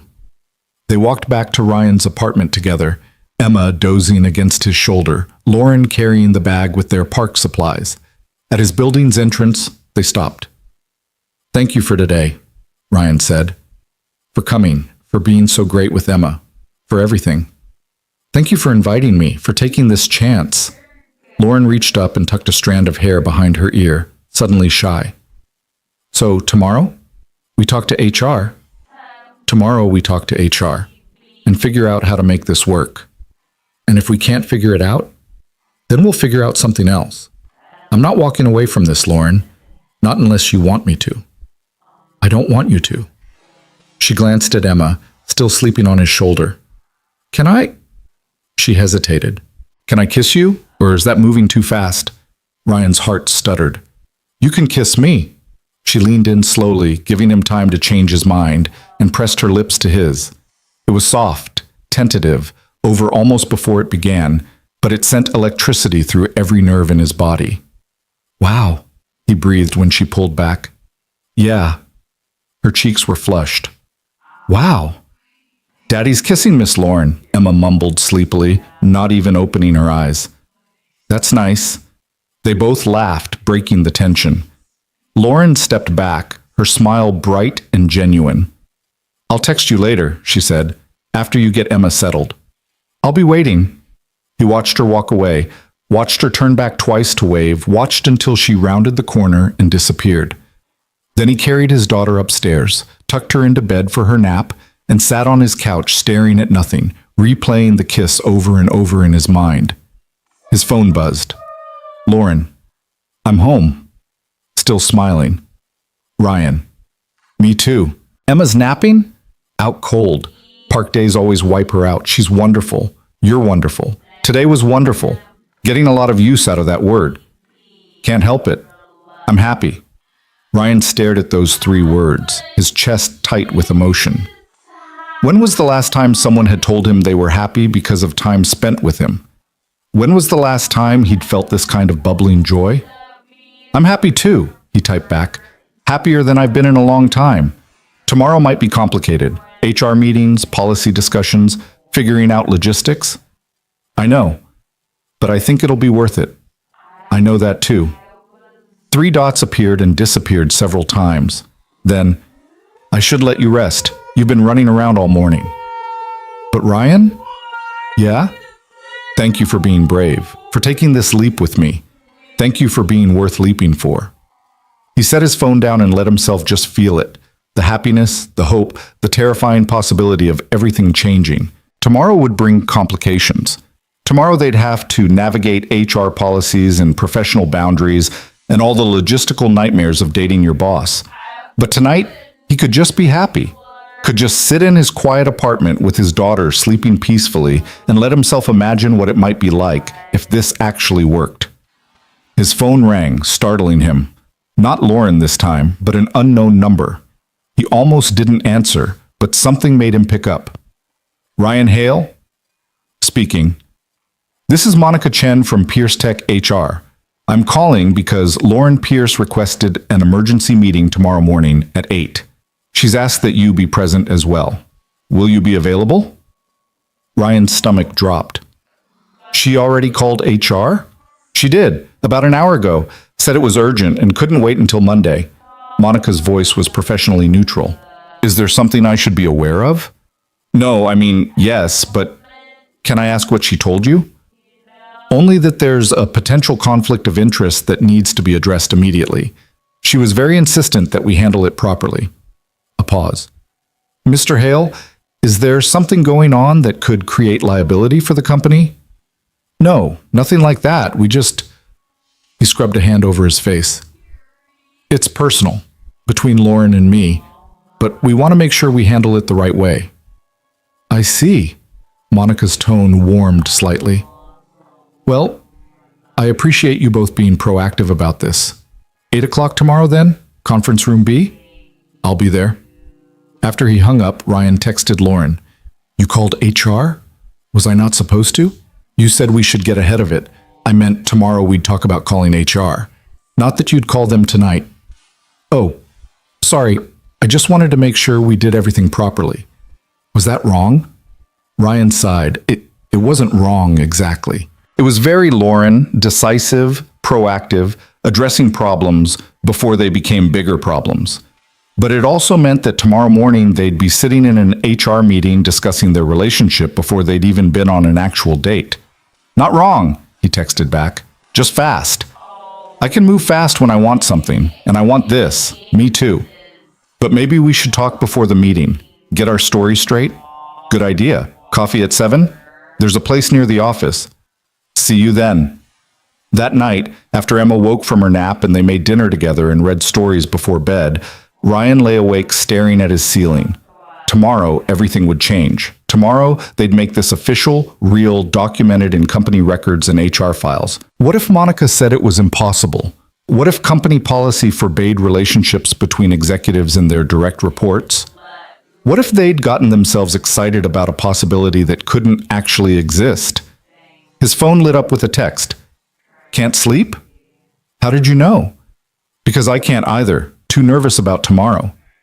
What if they say we can't? Then we figure out plan B. What's plan B? I don't know yet. But there's always a plan B. Sometimes you just have to be creative. Ryan smiled despite his anxiety. You really think we can make this work? I think anything worth having is worth fighting for. And you're worth fighting for, Ryan Hale. So are you, Lauren Pierce. Get some sleep. Tomorrow's a big day. You too. Good night. Good night. But sleep didn't come easily. Ryan's mind spun through scenarios and possibilities and fears. What would Emma think if this actually became real? Would she be happy or confused or scared of losing another important person? What if Lauren got tired of dating someone with a 5-year-old, with all the complications and restrictions that came with single parenthood? What if he was making the biggest mistake of his life? But then he thought about the way Lauren had looked at him in the park, the softness in her voice when she'd promised Emma she'd come back, the kiss that had felt like coming home to something he hadn't known he was missing. Worth fighting for, she'd said. He had to believe that was true. Sunday morning arrived too quickly. Ryan got Emma to Mrs. Chen's by 6:30, grateful that his neighbor had agreed to watch her so early. Emma was still sleepy and didn't ask too many questions, just hugged him tight and told him to have a good meeting. I'll be back before lunch, he promised. Okay. Tell Miss Lauren I said hi. I will. The coffee shop Lauren had suggested was nearly empty at 7 in the morning, just a few early risers with newspapers and laptops. She was already there when he arrived, sitting in a corner booth with 2 cups in front of her. I ordered for you, she said as he slid in across from her. Dark roast, splash of cream, no sugar. You know my coffee order. I've been watching you make it for 5 years. I'd be a terrible boss if I didn't know your coffee order by now. They sat in silence for a moment, both of them clearly nervous. Finally, Lauren spoke. I'm sorry if I moved too fast yesterday, calling HR without discussing it with you first.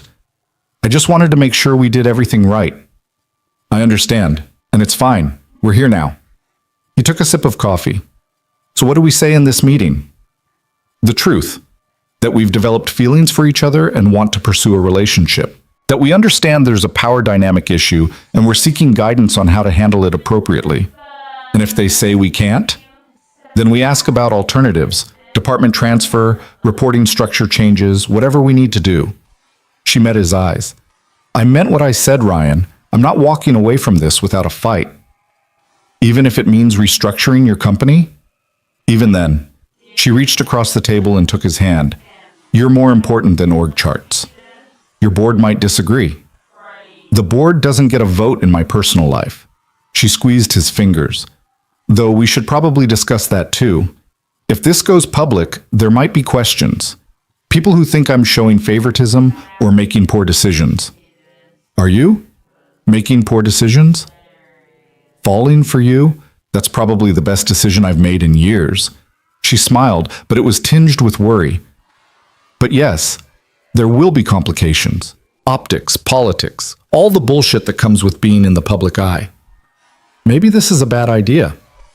Or maybe it's the best idea either of us has had. Lauren checked her watch. We should head to the office. Monica's expecting us at 8. The walk to Pierce Tech felt surreal. Ryan had made this walk thousands of times, but never like this, hand in hand with Lauren, about to officially declare their relationship to the company. The building was mostly empty on a Sunday morning, just security and a few workaholics putting in weekend hours. Monica Chen was waiting in conference room B with a tablet and a legal pad. She was a woman in her 50s with sharp eyes and a no-nonsense demeanor that had always intimidated Ryan slightly. Lauren, Ryan, good morning. Please sit. She gestured to the chairs across from her. I appreciate you both coming in on a Sunday. Lauren indicated this was time sensitive. It is, Lauren said, her CEO voice firmly in place. Ryan and I have developed a romantic relationship. We wanted to disclose it immediately and discuss how to handle the inherent conflict of interest. Monica's expression didn't change. How long has this relationship been ongoing? We kissed for the first time yesterday, Ryan said, but feelings have been developing for longer. And you report directly to Ms. Pierce? I'm her executive assistant, have been for 5 years. I see. Monica made notes on her pad. Lauren, you understand this creates a significant power dynamic issue. I do. That's why we're here. We want to handle this properly, whatever that means. Monica sat back, studying them both. All right, let me be frank. Company policy doesn't explicitly forbid romantic relationships between employees at different organizational levels. However, it does require disclosure and mitigation of conflicts of interest. In a case like this, where one party has direct supervisory authority over the other, we'd typically recommend one of 3 solutions. Which are? Lauren asked. 1. Termination of the relationship. 2. Termination of one party's employment. 3. Restructuring the reporting relationship so neither party has authority over the other. Monica's eyes flicked between them. I'm assuming option 1 is off the table? Yes, Ryan and Lauren said simultaneously. And option 2 would be... Monica hesitated.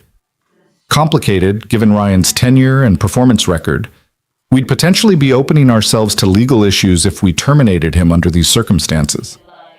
I'd quit before I let that happen, Lauren said firmly. Ryan's position is not negotiable. Monica's eyebrows rose. You'd quit? Your own company? If that's what it takes to do this ethically, yes. That seems extreme. My personal ethics aren't up for debate, Monica. What's option 3? Option 3 would involve removing Ryan from your direct supervision. We'd need to find him a different role, ideally at the same or higher compensation level where you're not in his reporting chain. She consulted her tablet. Looking at our current structure, there are a few possibilities. We could move him to a project management role in product development, or a strategic initiatives position that reports to the board rather than to you directly. Ryan's pulse quickened. Those sound like promotions. They would be lateral moves at minimum, yes, possibly upward depending on how we structure them. Monica looked at him directly. Your performance reviews have been consistently excellent, Ryan. Multiple department heads have tried to poach you over the years. The only reason you're still in your current role is because Lauren refused to let you go. You turned down transfer requests for me? Ryan turned to Lauren. She had the grace to look embarrassed. You're too good at your job. I needed you. That's actually part of the problem, Monica interjected. Lauren, you've been blocking his career advancement because you wanted to keep him in your orbit. That's exactly the kind of favoritism we need to avoid. I know, you're right. Lauren's jaw tightened. So what do you recommend? Monica pulled up something on her tablet. There's an opening in strategic partnerships. Director level, reports to the COO, significant autonomy. It would get Ryan out of your chain of command while utilizing his organizational and relationship management skills. She glanced at Ryan. It would also come with a substantial raise and better advancement opportunities. Ryan's head spun. Director level? I don't have a 4-year degree. Most positions have flexibility in their requirements when the candidate demonstrates equivalent experience, which you do. Monica's expression softened slightly. Look, I've worked in HR for 25 years. I've seen a lot of workplace relationships. Some work out, some don't. But what I can say is that you two are handling this the right way. Being proactive, thinking about ethics and power dynamics, willing to make sacrifices. That speaks well of your intentions. So you're saying it's possible? Lauren's voice was hopeful. We can make this work. I'm saying we can try, but there will be conditions. Monica pulled out a document. Both of you would need to sign disclosures. Ryan would need to accept the new position and officially transfer out of your reporting chain. You'd both need to agree to strict professional boundaries at work. No displays of affection, no letting personal matters interfere with business decisions. And we'd need to brief the board. The board? Ryan felt sick. Lauren's relationship status isn't typically board business, but given the circumstances, potential reorganization, compensation changes, they'll need to be informed. Monica looked at Lauren. They're going to have questions, probably concerns. You should prepare for that. I can handle the board, Lauren said, but Ryan heard the tension in her voice. They spent the next hour reviewing documents, discussing logistics, answering Monica's pointed questions about their intentions and expectations. By the time they emerged from the conference room, Ryan felt wrung out. That was intense, he said as they stood in the empty hallway. But successful. We have a path forward. Lauren looked at him uncertainly. The director position, though, that's a big change. If you don't want it, are you kidding? It's an incredible opportunity. I just can't believe it's real. It's real, and you've earned it. She reached for his hand, then remembered where they were and pulled back. Sorry, professional boundaries. Right.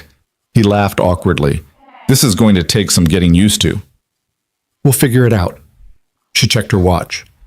I should go prep for the board call tomorrow. You should get back to Emma. They walked to the elevator together, maintaining careful distance. When the doors opened, they stepped inside, and for a moment they were alone in that small space, the numbers counting down toward the lobby. Ryan, Lauren said softly. He turned to her, and she kissed him quickly, desperately, like she couldn't help herself. When she pulled back, her eyes were bright. Sorry, she whispered. Had to. Before the professional boundaries officially start. The elevator doors opened on the lobby. Ryan stepped out, his lips still tingling, his heart racing. See you tomorrow, Lauren said. See you tomorrow. He walked out into the Sunday morning sunshine, pulled out his phone, and texted Melissa. It's happening. We're really doing this. Her response came immediately. Tell me everything. But as Ryan headed back to pick up Emma, he found he couldn't quite put it into words yet. How did you explain that your entire life had just shifted on its axis? That you'd walked into an HR meeting and walked out with a new job, a new relationship, a new future? All he knew was that tomorrow he'd start as Director of Strategic Partnerships. Tomorrow, his professional relationship with Lauren would officially end and something new would begin. And for the first time in 5 years, he let himself believe that maybe, just maybe, happiness wasn't something he had to sacrifice for security. Maybe he could have both. Emma noticed something was different the moment Ryan picked her up from Mrs. Chen's. You're smiling weird, she announced, studying his face with her usual unsettling perception. I'm just happy, sweetheart. Happy about what? How did he explain this to a 5-year-old? That her father had just upended their carefully structured life for a chance at something more? That everything was about to change in ways he couldn't predict? I got a new job at work, he said carefully. A really good one. But you already have a job. I know, but this one's different. Better. It means more responsibility, but also that we'll have more money. Maybe we can finally get you those gymnastics lessons you wanted. Emma's eyes lit up. Really? And can we get a bigger apartment with a room just for my stuffed animals? Ryan laughed. Let's not get ahead of ourselves. But maybe eventually. Is Miss Lauren happy about your new job? I think so. It was kind of her idea. Because she likes you and wants you to be happy? Something like that. Emma considered this seriously. Miss Thompson says when people care about each other, they want the best for each other.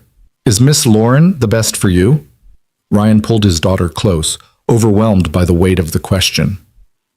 I think she might be, baby girl, but we're going to take it slow and make sure, okay? Nothing's going to change with you and me. You're still my number one person. I know that, Daddy. You tell me every day. She patted his cheek with sticky fingers. But it's okay if Miss Lauren is your number 2 person. Everyone needs a number 2 person. That night, after Emma was in bed, Ryan's phone rang. Lauren's name made his heart skip, even though they'd parted just hours ago. Hey, he answered. Hey. She sounded tired. I just got off the phone with the board chair, told him about us, about the reorganization. Wanted to give him a heads up before tomorrow's full meeting. How did he take it? Better than I expected, worse than I hoped. She sighed. He's concerned about optics, about whether this looks like favoritism or poor judgment. He wants assurances that the director position is legitimate and not just manufactured to justify the relationship. It is legitimate though, right? Monica said, it's completely legitimate. The role was already budgeted for next quarter. We just accelerated the timeline. And Ryan, you're genuinely qualified. Your performance reviews speak for themselves. She paused. But I understand the concern. From the outside, it looks like I'm promoting my boyfriend. I'm not your boyfriend yet. No? He could hear the smile in her voice. What are you then? I don't know. We've kissed twice and had one HR meeting. That's not exactly relationship territory. Fair point. So what would make it relationship territory? Ryan thought about it. An actual date, maybe. Dinner somewhere that isn't a diner at 10 p.m.? I can do dinner. When? When's your next free evening? For you? I'll make one free. How about Tuesday? There's a place in the West Village I've been wanting to try. Great pasta, intimate atmosphere, no one from work will be there. I'd need to arrange childcare. I'll pay for a sitter. You don't have to do that. I want to. Let me do this, Ryan. Let me take you on a proper first date. The phrase sent warmth through his chest. Okay, yeah. Tuesday sounds perfect. It's a date then. An actual, official, no fake emergencies required date. They talked for another hour about nothing and everything. Emma's latest artwork, Lauren's frustration with board politics, their shared love of terrible action movies. Easy conversation that flowed like they'd been doing this for years instead of days. I should let you sleep, Lauren said finally, though she made no move to hang up. Big day tomorrow. Your first day as director. Terrifying day tomorrow. You'll be amazing. You know the company better than anyone except me. You understand the partnerships, the relationships, the internal politics. You're going to excel at this. What if I don't? What if I crash and burn and everyone thinks it was just favoritism? Then you pick yourself up and try again, but you won't crash and burn. I have complete faith in you. Her voice softened. And even if you did, even if this whole thing was a disaster, I wouldn't regret taking this chance. Would you? Ryan thought about the past few days, the rescue from the bad date, the chocolate cream pie, Emma climbing trees with Lauren in the park, the kiss in the elevator that had felt like everything shifting into place. No, he said quietly. I wouldn't regret it. Good. Then get some sleep, Director Hale. Big day ahead. Good night, Lauren. Sweet dreams. Monday morning arrived with a knot of anxiety in Ryan's gut. He dressed more carefully than usual, aware that today he wasn't just the CEO's assistant anymore. Today he was a director. Today people would look at him differently, question his qualifications, wonder if he'd earned this or just slept his way into it. Except he hadn't slept his way into anything. He and Lauren had barely begun whatever this was between them.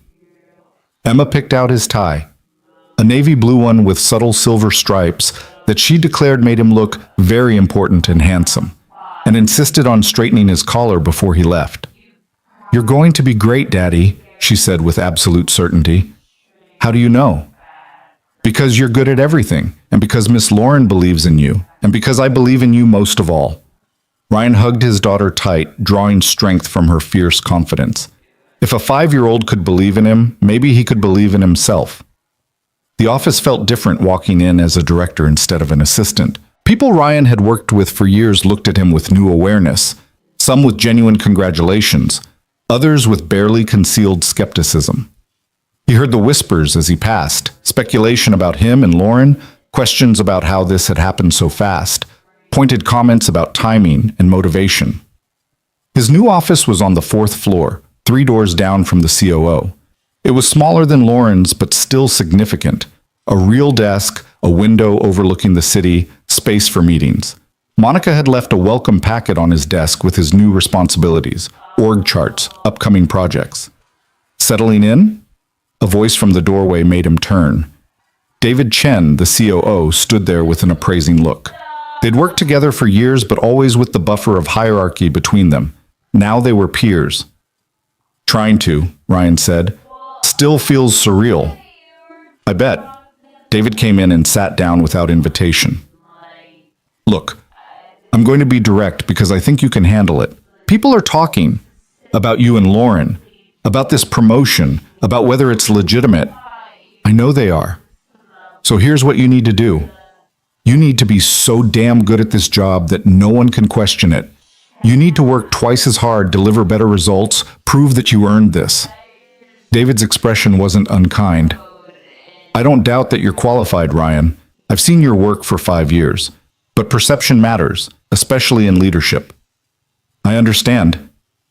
Good, because I'm going to hold you to the same standards I hold every other director. Actually, probably higher standards, given the circumstances. Fair? More than fair. David stood, extended his hand. Welcome to the team, Director Hale. Don't make me regret supporting this. After he left, Ryan sat at his new desk and pulled up the strategic partnerships portfolio. Existing relationships with vendors, potential new alliances, contracts up for renewal, expansion opportunities. It was substantial work, the kind that would require late nights and creative problem solving and every ounce of skill he possessed. He texted Lauren. First day is intense. Her response came immediately. You've got this, and I'm here if you need anything, though now I have to go through official channels to request your time. Very weird. Weird good or weird bad? Weird good. I like seeing you in that director role. Suits you. A knock on his door interrupted their exchange. Sarah Martinez from Product Development stood there with a warm smile. Ryan, congratulations on the promotion. About damn time someone recognized your talent. Thanks, Sarah. That means a lot. I mean it. I tried to steal you from my team twice. Lauren shut me down both times. She came in and sat across from him. So listen, I know people are gossiping about you and Lauren, and I want you to know that some of us think it's great. You're both adults. You handled it properly with HR. And honestly, we've all been watching you two dance around each other for years. It's nice to see you finally going for it. Ryan blinked. You've been watching us? Ryan, please. The whole office has noticed the way you look at each other, the way she lights up when you walk in, the way you know what she needs before she asks. It's been obvious forever. You were just both too professional to do anything about it. Sarah grinned. Until now, anyway. We're trying to keep work and personal separate. Good luck with that. But seriously, ignore the gossip. Do your job well, which you will, and eventually people will move on to the next scandal. She stood. And if you ever need an ally in leadership meetings, you've got one in me. After Sarah left, Ryan felt marginally better. Maybe not everyone thought this was a disaster. Maybe some people actually supported them. His first project meeting was at 10, a review of potential partnerships with European tech firms. Ryan had prepped the materials himself over the weekend, studying market analyses and financial projections until his eyes crossed. But when he walked into the conference room and saw the 8 directors already seated, his confidence wavered. Ryan, good to see you in a new capacity, Helena Moss from International Development said. She was in her 50s, brilliant and intimidating. Walk us through the European opportunities. He took a breath and launched into his presentation. The numbers, the relationships, the strategic advantages of each potential partnership. He'd done this kind of thing 1,000 times for Lauren, but always as the assistant who prepared materials, never as the director making recommendations. Questions came fast, probing, skeptical, testing whether he really knew his stuff or was just regurgitating research. But Ryan had lived and breathed these partnerships for weeks. He knew the players, understood the markets, could speak intelligently about risk and reward. By the end of the hour, Helena was nodding approvingly. Solid work, Ryan. I think the Munich partnership in particular shows real promise. Let's pursue it. Walking back to his office, Ryan felt something shift inside him. He could do this. He belonged here. Lauren was waiting by his office when he returned, her expression carefully professional but her eyes warm. How was the meeting? She asked. Good.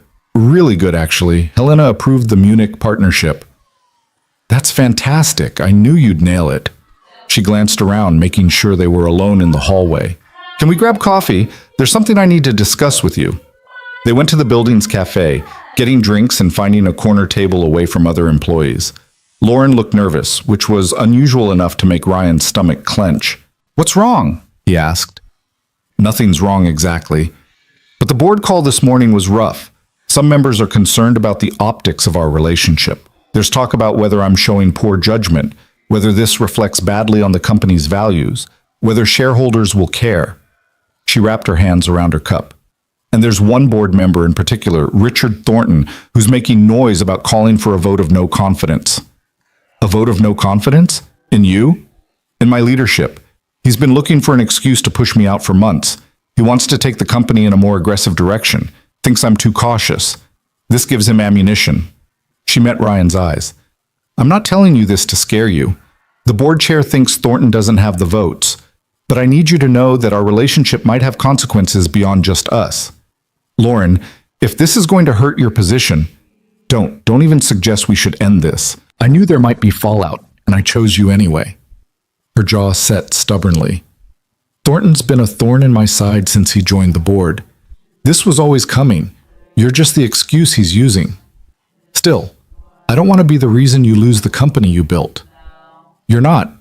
He is, and I'm not losing anything.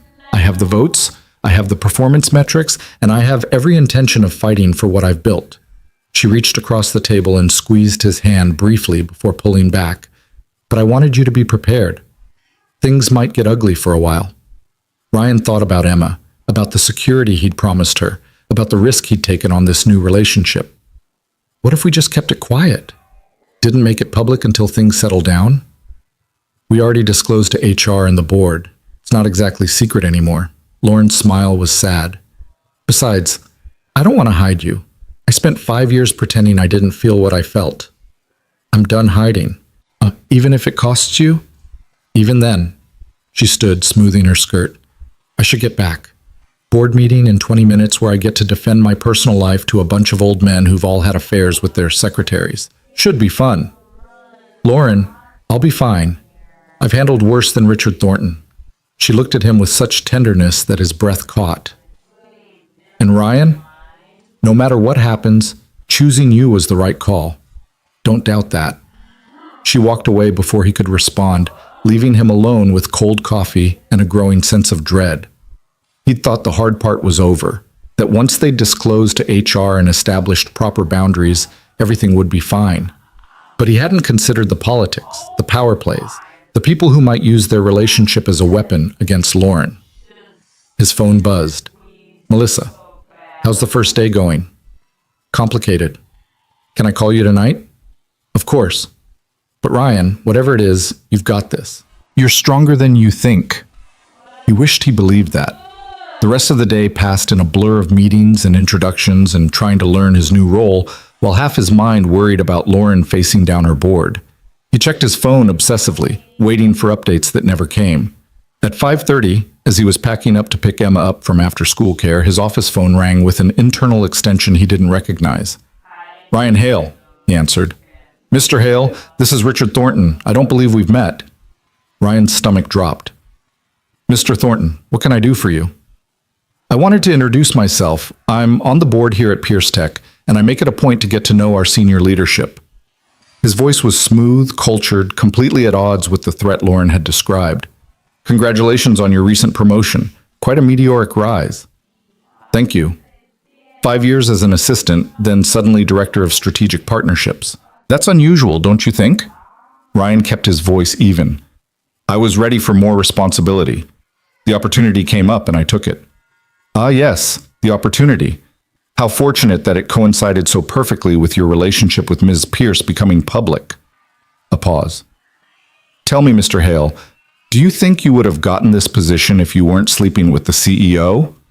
Anger flared hot in Ryan's chest. I earned this position through 5 years of exceptional performance. My relationship with Lauren is separate from my professional qualifications. Is it, though? From where I'm sitting, it looks like textbook favoritism. A CEO promoting her boyfriend, using company resources to facilitate an inappropriate relationship.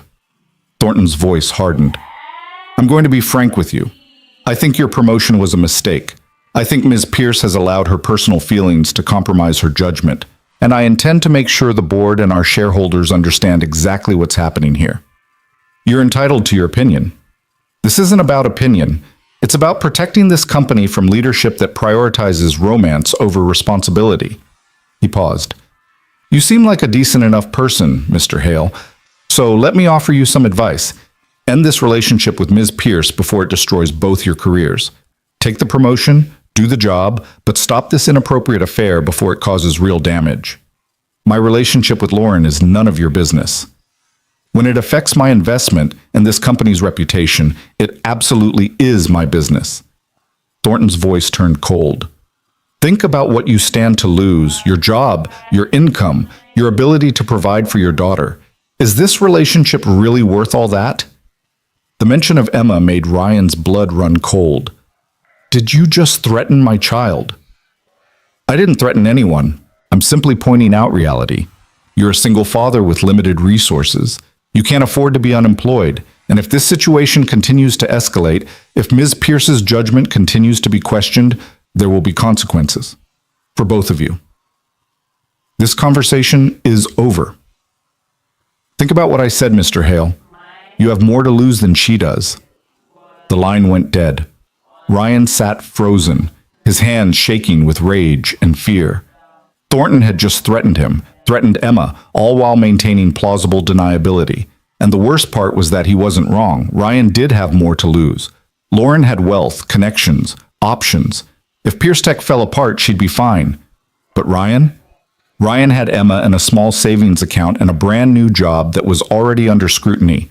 He needed to tell Lauren, needed to warn her that Thornton was making direct contact, issuing veiled threats. But when he called her cell, it went straight to voicemail. Board meeting still in session. It's me, he said after the beep. Richard Thornton just called. We need to talk. Call me when you're free. He picked up Emma and tried to act normal through dinner and bath time, but she noticed his distraction immediately. Are you worried about your new job? She asked as he tucked her in. A little bit, yeah. Ms. Thompson says worrying doesn't help. She says you should just do your best and let the rest work out. Ms. Thompson is very wise. I know. That's why she's my teacher. Emma yawned. Is Miss Lauren worried too? Maybe. She's dealing with some difficult people at work. The mean kind or the confused kind? Ryan smiled despite everything. Probably both. You should tell her what Miss Thompson says about doing your best and letting the rest work out. I'll do that, baby girl. Sleep tight. Daddy? Even if your job is hard and people are mean, you're still the best daddy ever. His throat tightened. Thank you, sweetheart. You're the best daughter ever. After Emma was asleep, Ryan sat on his couch, staring at his phone, waiting for Lauren to call back. At 8:30, she finally did. I just got your message, she said without preamble. Thornton called you? Right before I left work. Lauren, he threatened me. Well, not directly, but he implied that if we don't end this, there will be consequences. And he mentioned Emma. He what? Her voice went deadly quiet. He said I should think about what I stand to lose, mentioned that I'm a single father who can't afford to be unemployed. It was definitely a threat. That son of a bitch. He heard rustling like she was pacing. I'm calling the board chair right now. This is completely inappropriate. He can't... Lauren, wait. Think about this. If you complain about him contacting me, it makes us look defensive, like we have something to hide. We don't have anything to hide. We disclosed everything properly, followed every protocol. Thornton is the one acting inappropriately. But it doesn't matter what's true. It matters what people believe. And if we start a fight with a board member on my first day as director, it looks exactly like what he's claiming, that you're prioritizing our relationship over the company. Lauren was quiet for a long moment. I hate that you're right. So what do? We keep our heads down and do excellent work. You prove beyond any doubt that you earned that director position. I navigate the board politics and make sure Thornton doesn't have the votes to do anything damaging. And we wait him out. And in the meantime, he gets to threaten us? In the meantime, he exposes his own bias and hopefully gives me ammunition to have him removed. She sighed. I'm sorry, Ryan. I knew there might be pushback, but I didn't think anyone would stoop to threatening your job or bringing Emma into it. Maybe he's right, though. Maybe I do have too much to lose. Don't let him get in your head. That's exactly what he wants, to make you doubt yourself, doubt us, doubt everything. Her voice softened. Do you trust me? Of course I do. Then trust that I'm going to handle this. Trust that I won't let anything happen to your job or your security, and trust that we're going to get through this together. Ryan wanted to believe her, but Thornton's words kept echoing in his mind. You have more to lose than she does. Our date tomorrow, he said, Maybe we should postpone until things settle down. Absolutely not. Thornton doesn't get to dictate our personal life. If anything, we should make a point of going forward exactly as planned. She paused. Unless you want to postpone, if you're having second thoughts about all of this, I'm not having second thoughts about you. I'm having second thoughts about whether I can handle the fallout. You can. You're one of the strongest people I know. Her voice was fierce. You raised a daughter alone while putting yourself through school and working full-time. You've handled crisis after crisis with grace and competence. You can handle Richard Thornton. What if I can't?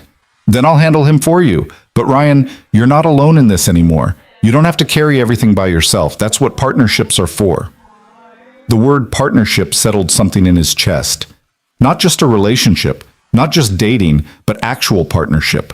Two people facing challenges together instead of alone. Okay, he said. Okay, we do this together. Together, she agreed. Now go get some rest. Tomorrow's another big day. Second day as director. First real date with me. You'll need your energy. Good night, Lauren. Good night, Ryan. And Ryan, thank you for telling me about Thornton, for not just taking it on yourself. After they hung up, Ryan checked on Emma one more time. She was sprawled across her bed, Mr. Snuggles clutched tight, her expression peaceful in sleep. This was why he'd taken the risk, not just for himself, but for her. So she could grow up seeing her father choose happiness, choose partnership, choose love even when it was scary. He just hoped it wouldn't blow up in both their faces.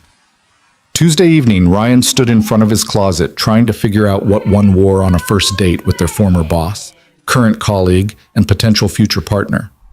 Everything seemed either too casual or trying too hard. The blue shirt, Emma announced from his bed, where she was supposedly reading but actually supervising his outfit choices. The one Miss Lauren said makes your eyes look nice. When did she say that? At the park. She said it to Mrs. Chen. I heard her. Ryan pulled out the blue button-down, trying not to smile. This one? That's the one. And your good jeans, and you should use the cologne that doesn't smell like dad smell. I have dad smell. You know, like coffee and Emma's markers and being daddy. It's nice, but it's not date smell. He laughed and scooped her up, tickling her until she shrieked. You're going to be a heartbreaker someday, you know that? Nope. I'm going to be a gymnast and a scientist and maybe a veterinarian. No time for boys. That's my girl. The sitter arrived at 6, a college student named Jessica, who Emma had met twice before and approved of. Ryan went through the bedtime routine, emergency contacts, allergies Emma didn't have, but he listed anyway just in case. Daddy, you're being extra, Emma said. Jessica knows all this stuff. I know, I just want to make sure I'm safe. I know. She hugged him. Go have fun with Miss Lauren. Tell her I said she looks pretty. She's not even here yet. She always looks pretty. That's why you like her. At the restaurant, Lauren was already waiting at a corner table, and Emma was right. She looked beautiful. She'd changed out of her work clothes into a simple black dress that somehow managed to be both elegant and understated. Her hair was down, curling softly around her shoulders, and when she smiled at him, Ryan forgot every worry that had plagued him for the past 2 days.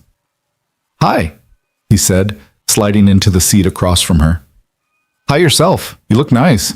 I like that shirt. Emma picked it. She said you told Mrs. Chen it makes my eyes look nice. Lauren's cheeks colored. I did say that. Didn't realize I had an audience. Emma hears everything. It's slightly terrifying. They ordered wine and appetizers, falling into easy conversation despite the weight of everything surrounding them. Lauren asked about his second day as director, and Ryan told her about the vendor negotiation he'd handled, the small victory of securing better terms than expected. See? I knew you'd be brilliant at this, she said. One successful negotiation doesn't prove anything. It proves you know what you're doing, which is what matters. She took a sip of wine. Has Thornton contacted you again? No, but I've heard the whispers. People speculating about whether I'm qualified, whether this is all favoritism, whether you and I are thinking with our hearts instead of our heads. Let them whisper. As long as you keep performing, they'll run out of ammunition. Their main courses arrived, and they ate slowly, savoring both the food and the rare opportunity to just be together without crisis or complication looming over them. Lauren told him about her board meeting, how she'd methodically dismantled Thornton's arguments, how the board chair had privately assured her that she had his full support. "Doesn't mean Thornton will stop," she said, "but it means he won't win." "How can you be so confident?" "Because I know my worth. I built this company from nothing. I've delivered consistent growth, innovation, market share gains. One board member with an agenda doesn't erase that." She reached across the table and took his hand. "And I know your worth too. You're brilliant and capable and so much more than you give yourself credit for." "I'm terrified," Ryan admitted, "of failing at this new job, of people being right that I didn't earn it, of this whole thing falling apart and taking you down with me." "Then we'll be terrified together, but we won't let the fear win." After dinner, they walked through the quiet streets of the West Village, their hands linked, the city alive around them with evening energy. Lauren pulled him into a small bookstore that was still open, and they browsed the shelves talking about favorite authors and books they'd loved as children. "I used to dream about owning a bookstore," Ryan said, running his fingers along worn spines. "Before Emma, before everything got complicated. I thought I'd have this cozy little shop somewhere, surrounded by stories all day." "Why didn't you?" "Life had other plans. College, then Sarah got pregnant, then suddenly I was a single dad, and bookstores don't exactly pay enough to raise a kid on." "Do you still want it, the bookstore dream?" Ryan thought about it. "Sometimes. When work gets too corporate, too political, I think about what it would be like to do something simpler, something that mattered in a different way." He looked at her. "Is that crazy?" "Not even a little bit. I think about walking away from Pierce Tech all the time, starting something smaller, something that actually helps people instead of just generating profit." She pulled a book off the shelf, a worn copy of a children's classic. "What if we did it? Not now, not while everything's so complicated. But someday, what if we just said screw it and opened a bookstore together?" "You're serious?" "Why not? Between us, we have business experience, capital, connections. We could make it work. A neighborhood bookstore with a cafe, maybe space for kids' story time. Emma could grow up surrounded by books." Her eyes were bright with possibility. "It's probably a terrible business decision, but it sounds like a beautiful life." Ryan pulled her close and kissed her right there in the bookstore aisle, not caring if anyone saw. When they pulled apart, Lauren was smiling. "Was that a yes to the bookstore idea?" she asked. "That was a yes to someday, to possibility, to building something together that's ours." They walked back to where they'd parked, reluctant to end the evening. At Lauren's car, she turned to him. "I know everything's complicated right now, the board, Thornton, office politics, all of it. But Ryan, this?" She gestured between them. "This is the least complicated thing in my life. Being with you feels like the first thing I've done in years that makes complete sense." "Even with all the risk?" "Especially with the risk, because you're worth it." She kissed him softly. "Thank you for tonight, for taking this chance with me. Thank you for being worth the chance." When Ryan got home, Emma was asleep, and Jessica reported a perfectly uneventful evening. After he paid the sitter and locked up, he found a drawing Emma had left on the kitchen table. Stick figures labeled Daddy, Miss Lauren, and Emma, holding hands under a rainbow, with "Our Family" written across the top in careful kindergarten letters. Ryan stared at the drawing for a long time, his throat tight with emotion. This was what he was fighting for. Not just his relationship with Lauren, but the possibility of family, of happiness, of building something beautiful out of all the complicated pieces of their lives. His phone buzzed with a text from Lauren. "Made it home. Still smiling about our bookstore someday." He took a picture of Emma's drawing and sent it to her. "Look what Emma made." 3 dots appeared immediately. Then, "I'm crying. That's the sweetest thing I've ever seen. She already thinks of you as family. I think of her that way too. Of both of you." Ryan set his phone down and looked at the drawing again. Tomorrow he'd go back to being Director Hale, navigating office politics and proving himself to skeptics. Tomorrow he'd face whatever new challenges Thornton and the board threw at him. But tonight, he let himself believe in the possibility Emma had drawn. A family built from choice instead of biology, from love instead of obligation. A future where bookstores and happiness and partnership weren't just dreams but destinations they could actually reach. Together. The drawing stayed on Ryan's refrigerator for weeks, a constant reminder of what they were building. And over those weeks, something shifted. Ryan stopped apologizing for his presence in leadership meetings. He stopped second-guessing every decision, stopped waiting for someone to expose him as a fraud. The Munich partnership he'd championed closed successfully, bringing in revenue that exceeded projections. 2 other directors sought his advice on their own negotiations.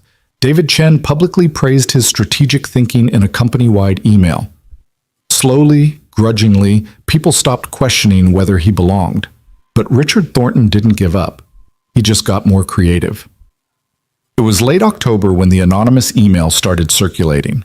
Someone had compiled a detailed timeline of Ryan and Lauren's relationship, every interaction they could document, every promotion Ryan had received, every time Lauren had blocked a transfer request. Taken together and presented with maximum cynicism, it painted a picture of years-long favoritism culminating in an inappropriate relationship.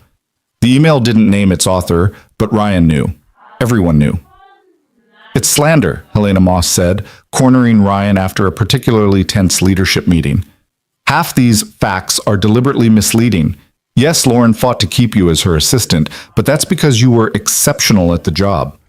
Yes, you got promoted, but your performance reviews justify it.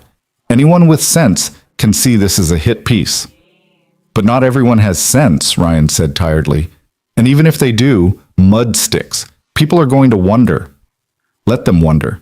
Keep doing excellent work and eventually the truth wins out." She squeezed his shoulder. "You've got allies, Ryan, more than you think." That night, Ryan came home to find Emma unusually quiet. She picked at her dinner, barely touched her favorite dessert, kept shooting him anxious looks. "What's wrong, baby girl?" he finally asked. "Tommy's mom said something mean about you today, at pickup." Ryan's blood ran cold. "What did she say?" "She was talking to another mom and she didn't know I could hear, but she said you only got your new job because you're dating the boss lady, and that it wasn't fair to people who earned their jobs." Emma's eyes filled with tears. "But you did earn it, didn't you, Daddy? You work so hard and you're so smart and you're good at your job." Ryan pulled his daughter into his lap, rage and heartbreak warring in his chest. It was one thing for adults to gossip about him, to question his qualifications and motivations, but dragging Emma into it, making her doubt her father, that crossed every line. "Listen to me," he said firmly. "I absolutely earned my job. I've worked at Pierce Tech for 5 years, and I've been excellent at everything they've asked me to do. My new position came with more responsibility, and yes, it happened around the same time Miss Lauren and I started dating. But I promise you, I got it because I'm qualified, not because of who I'm dating." Then why did Tommy's mom say that? Because sometimes grown-ups say mean things when they don't understand the whole situation, or when they're jealous, or when they just want to gossip. He wiped her tears with his thumb. "But their opinions don't change the truth. And the truth is that your daddy works hard, does his job well, and deserves every opportunity he's gotten." Emma nodded, but he could see the doubt still lingering in her eyes. This was what Thornton's campaign was really costing them, not just Ryan's reputation, but his daughter's security, her faith in her father's integrity. After Emma was in bed, Ryan called Lauren. "We need to talk." They met at the diner where they'd shared chocolate cream pie that first night. It felt like a lifetime ago, though barely 2 months had passed. Lauren looked exhausted, dark circles under her eyes that makeup couldn't quite hide. "Emma heard gossip today," Ryan said without preamble. "At her school. One of the other moms questioning whether I earned my promotion." Lauren's expression hardened. "Who?" "Does it matter? The email's out there. People are talking, and now it's affecting my daughter. I'm going to release a statement, company-wide email, social media, wherever I need to, explaining exactly how your promotion happened, your qualifications, the HR process we followed." She pulled out her phone. "I'll draft it tonight and send it tomorrow." "That'll just make it worse. Make it look like we're defensive, like we have something to hide." "What else do you want me to do? Let Thornton destroy your reputation? Let people question your integrity while I stay silent?" "I want this to stop." The words came out louder than he'd intended. An elderly couple at the next table looked over, concerned. Ryan lowered his voice. I want to go to work without wondering who believes the rumors. I want Emma to go to school without hearing her classmates' parents gossip about her father. I want us to just be together without all this weight. I know. I want that too. Lauren reached for his hand, but fighting back is the only way to make it stop. Silence looks like admission, and fighting back looks like exactly what Thornton's claiming, that you prioritize our relationship over everything else. Ryan pulled his hand away, immediately regretting it when he saw hurt flash across her face. Maybe he's right. Maybe I do have too much to lose. What are you saying? I'm saying that I'm tired. I'm tired of defending myself, of proving myself, of watching my daughter get hurt by association. I'm tired of being the weak point in your armor.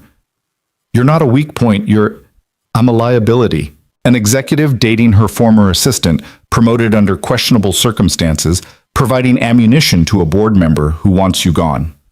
He forced himself to meet her eyes. Maybe we should take a break, just until things settle down. Give Thornton less to work with. Lauren stared at him like he'd slapped her. You want to break up? I want to protect Emma. And you. And if that means putting us on hold, no. Her voice was steel. No, we don't get to do that. We don't get to let Richard Thornton win by giving him exactly what he wants. What he wants is to destroy your credibility, and every day we're together, we hand him more ammunition. So your solution is to sacrifice our relationship to protect my reputation? Lauren's eyes blazed. Do you know what message that sends? That we were never serious, that this was just some fling that couldn't withstand pressure, that everyone who questioned your promotion was right to do so. Ryan hadn't thought of it that way. I just want to make this easier. There is no easy. There's only fighting for what matters, or giving up. She leaned forward.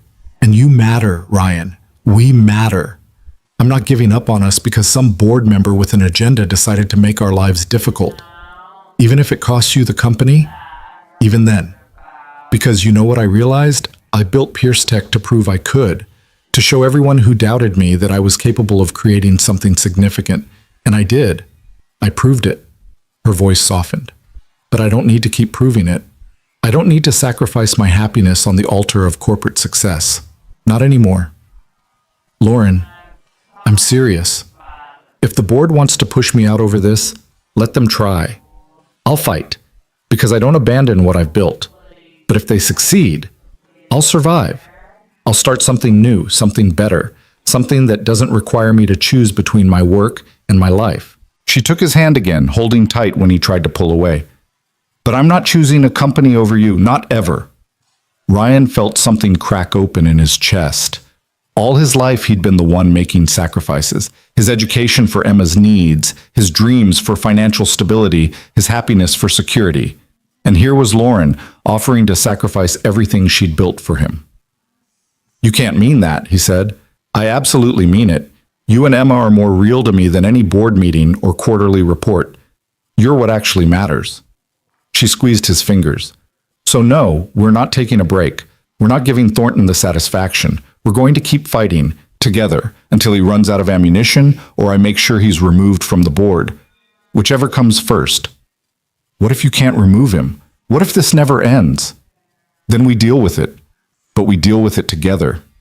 She pulled out her phone again. Now I'm going to draft that statement, and you're going to review it, and tomorrow we're going to put this narrative to rest once and for all. She was magnificent when she was fierce. Ryan had seen her command boardrooms and demolish competitors, but he'd never seen her channel that intensity toward protecting him. It was humbling and terrifying and utterly compelling. Okay, he said. Okay, we fight. Together? Together. The statement went out Thursday morning. Lauren's executive assistant, a capable woman named Janet who'd replaced Ryan, sent it company-wide with Lauren's full authority behind it. It was thorough, professional, and devastating to Thornton's narrative. It outlined Ryan's 5 years of exceptional performance reviews, detailed the strategic partnerships position and how it had been budgeted before their relationship began, explained the HR process they'd followed, and included supporting documentation from Monica Chen confirming everything had been handled properly. It didn't mention Thornton by name. It didn't need to. The response was immediate. Directors and employees alike came forward with their own stories of Ryan's competence and professionalism. Sarah Martinez sent a company-wide email praising his strategic thinking. David Chen publicly vouched for his qualifications. Even Helena Moss, who rarely engaged in office politics, made a point of stopping by Ryan's office to tell him the statement was long overdue. But it was the response from an unexpected source that changed everything. Marcus Webb had been on Pierce Tech's board for 7 years. He was quiet during meetings, thoughtful in his questions, generally supportive of Lauren's leadership. Ryan had met him exactly twice and couldn't have picked him out of a lineup. But Friday afternoon, Marcus requested a private meeting with Lauren and asked that Ryan attend as well. They met in Lauren's office after hours when most of the building was empty. Marcus was in his 60s, with kind eyes and the weathered competence of someone who'd built and sold multiple successful companies. "Thank you both for meeting with me," he said, settling into a chair. "I wanted to discuss Richard Thornton's behavior and the board's response." Lauren and Ryan exchanged glances. "We appreciate your time," Lauren said carefully. "I'm going to be direct. Thornton's campaign against you both has been inappropriate from the start. The anonymous email, the pressure on other board members to question your judgment, the insinuations about Mr. Hale's qualifications, all of it crosses professional lines." Marcus pulled out a tablet. "What you may not know is that I've been documenting everything. Every conversation where Thornton suggested impropriety, every attempt to rally votes for a no-confidence motion, every piece of leverage he's tried to gather." "Why?" Ryan asked. "Because I've been watching Richard operate for 2 years now, and this isn't about corporate governance or protecting shareholder value. This is about a man who wants control and will use any available weapon to get it." Marcus handed the tablet to Lauren. "I've compiled evidence of multiple policy violations, including his direct contact with you, Mr. Hale, which constitutes board member interference with company operations. I'm prepared to present this to the full board and call for his removal." Lauren scrolled through the documents, her expression shifting from surprised to something harder, more satisfied. "This is comprehensive. It's also damning. With this evidence, we have grounds to remove Thornton for cause. But I wanted to talk to you both first because this will get ugly. Richard won't go quietly. He'll threaten lawsuits, make accusations, possibly leak information to the press. I need to know if you're prepared for that fight." "We're prepared," Ryan said before Lauren could respond. "We've been fighting his campaign for weeks. Might as well finish it." Marcus smiled. "Good, because I'm tired of watching good people get torn down by someone's political agenda." He stood. "Board meeting is scheduled for Monday. I'll present the evidence then. By Tuesday, one way or another, this will be resolved." After Marcus left, Lauren and Ryan sat in silence for a long moment. Finally, Lauren spoke. "This could actually work. We could actually win. Don't jinx it." "I'm serious. With Marcus backing us, with documented evidence of Thornton's misconduct, the board has grounds to remove him. And once he's gone," she trailed off, hope bright in her eyes. "Once he's gone, we still have to prove ourselves. People will still question whether I earned this position. Let them question. Your work speaks for itself." She came around the desk and pulled him to his feet. "We're going to get through this. Together." Ryan kissed her, pouring all his fear and hope and exhaustion into it. "I love you," he said when they broke apart. "I should have said it before now, but I love you."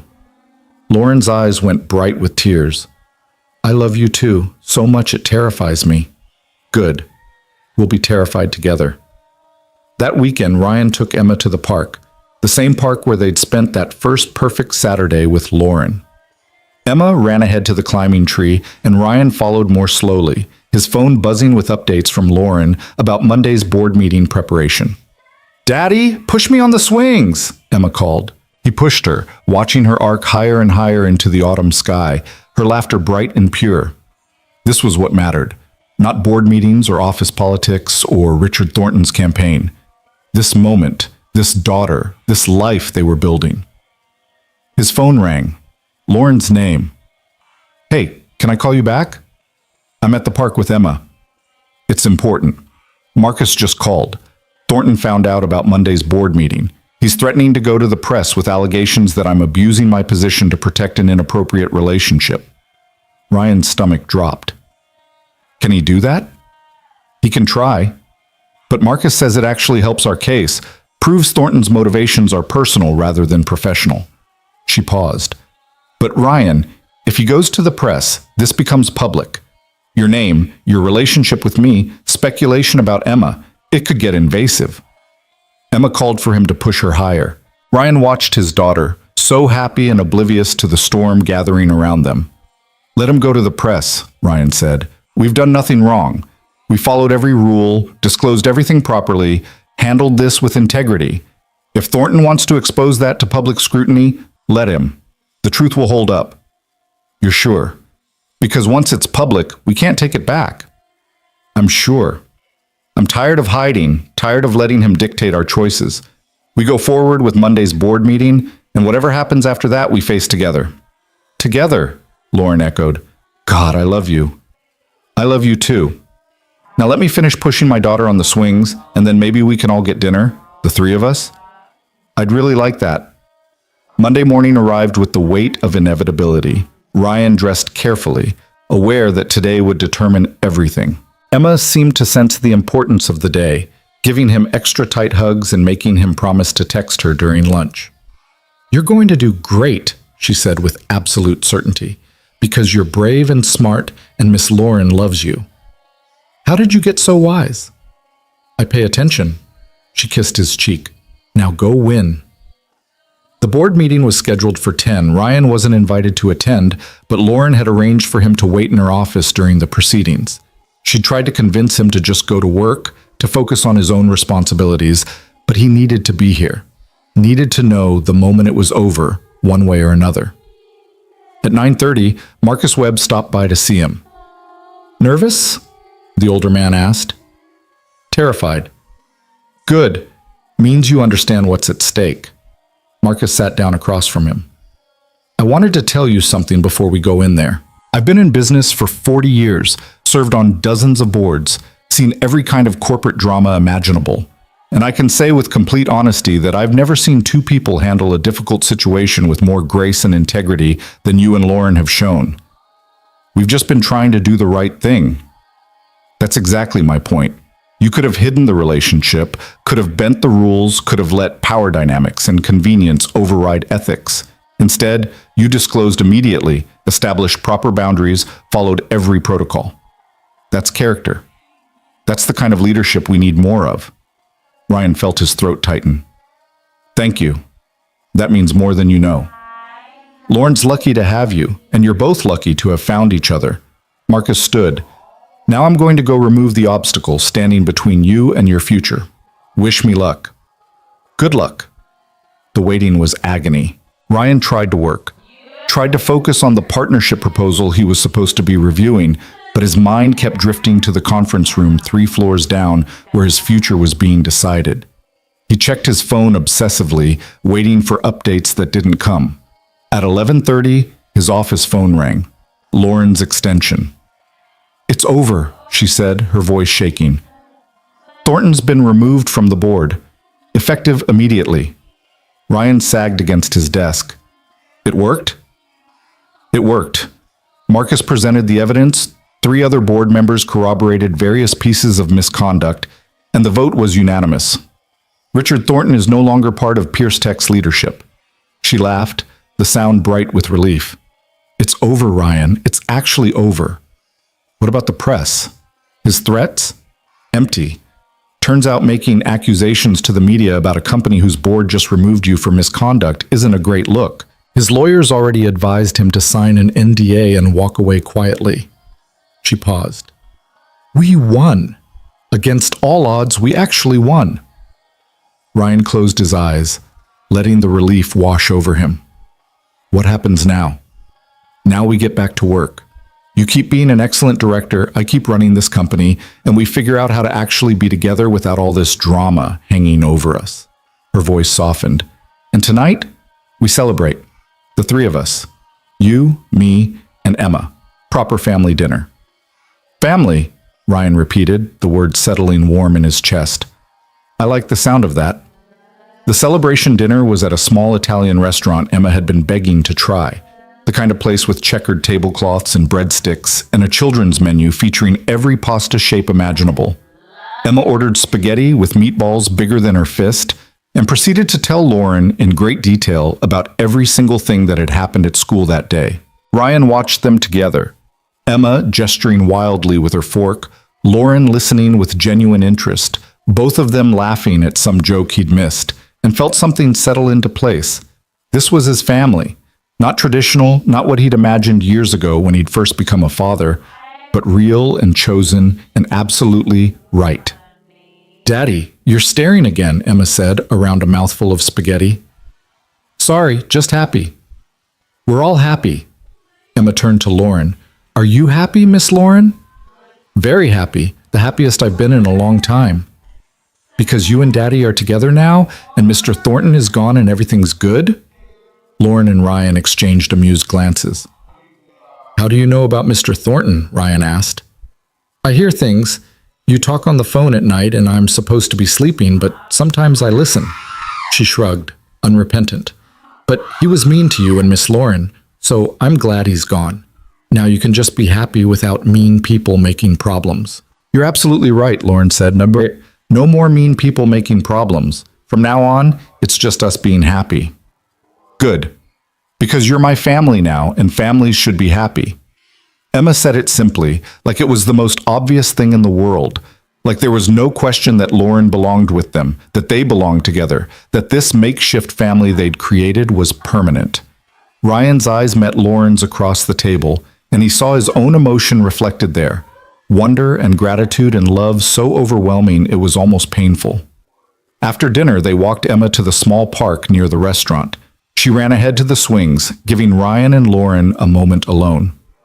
"She called us family," Lauren said softly. "She did." "Is that okay? Is it too fast? I don't want to presume." "It's perfect." Ryan took her hand. "You are family. You've been family since that first night you rescued me from, well, since I rescued you from your bad date, I guess. Since chocolate cream pie and late-night diners and showing up at my door with soup when Emma was sick."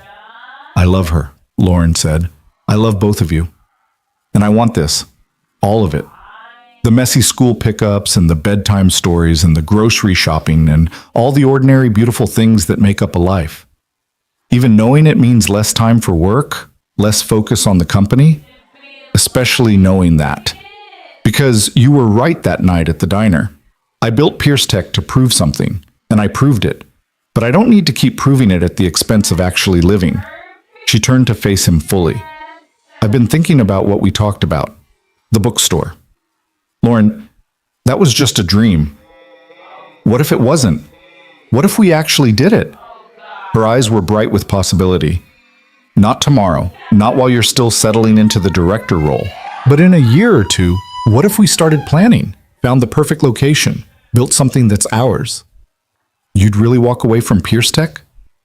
"I'd walk toward something better, toward a life where I get to come home to you and Emma every night, where success means happy customers and good books, and a daughter who feels safe and loved, not quarterly earnings and market share." She squeezed his hand. "I want the beautiful life, Ryan, the one we build together." Emma called for them to watch her go higher on the swings. They walked over together, and Ryan pushed while Lauren stood beside him, her hand warm in his. This moment felt eternal somehow.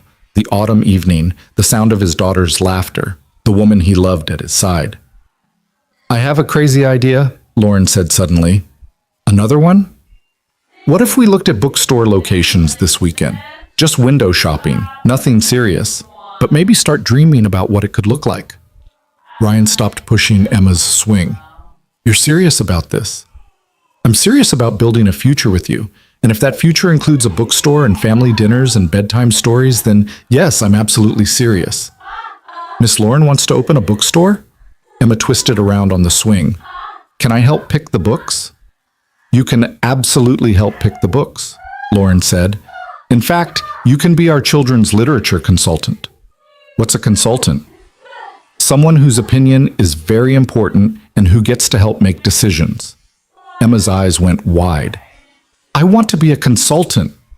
They spent the rest of the evening in the park, Emma running between equipment while Ryan and Lauren sat on a bench making increasingly elaborate plans for their hypothetical bookstore.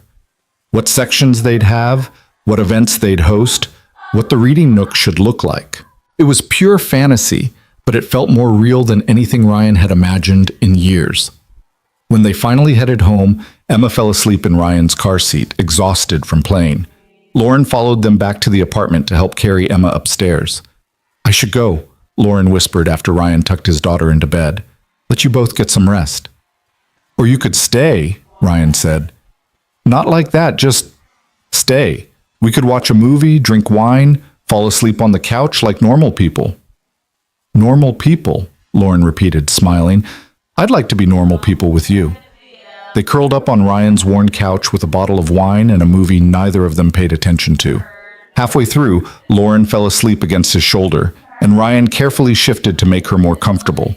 He looked around his small apartment, the toys scattered across the floor, Emma's artwork covering every surface, the life he'd built from nothing but determination and love. And now this, Lauren sleeping peacefully beside him, Emma safe in her room, the promise of a future that included bookstores and family and happiness that didn't have to be sacrificed for security. His phone buzzed with a text from Melissa.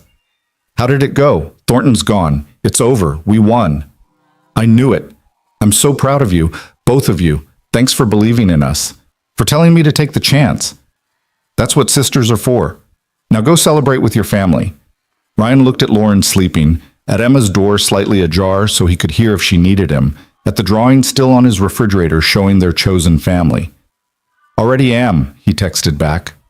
The next 6 months transformed everything. Ryan excelled in his director role, closing 3 major partnerships that significantly boosted Pierce Tech's market position. Lauren navigated the board transition smoothly, bringing in a new member who shared her values and vision. The office gossip died down as people found new scandals to occupy their attention, and on weekends they looked at potential locations for the bookstore. It became their ritual. Saturday mornings, the 3 of them driving through different neighborhoods, peering into empty storefronts, imagining possibilities. Emma kept a notebook where she drew pictures of what each space could become, adding impossibly tall bookshelves and reading forts and a section just for her stuffed animals. In March, they found it. A corner space in a neighborhood Ryan had loved since he first moved to the city, with big windows and exposed brick and just enough room for everything they dreamed about. The rent was manageable, the location was perfect, and Emma declared it exactly right the moment she walked in. "This is crazy," Ryan said, standing in the empty space. "We're really doing this?" "We're really doing this," Lauren confirmed. "I've already talked to my financial advisor about structuring the investment, and I'm giving notice at Pierce Tech next month." "You're giving notice? Lauren, you built that company, and now I'm building something else, something better." She took his hand. "David's ready to step up as CEO. The board supports the transition, and honestly, I'm ready. I'm ready to wake up excited about my day instead of just competent at it." They signed the lease in April.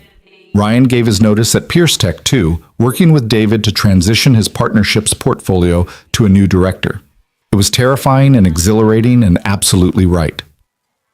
The bookstore opened in September, almost exactly a year after that first rescue from the bad date.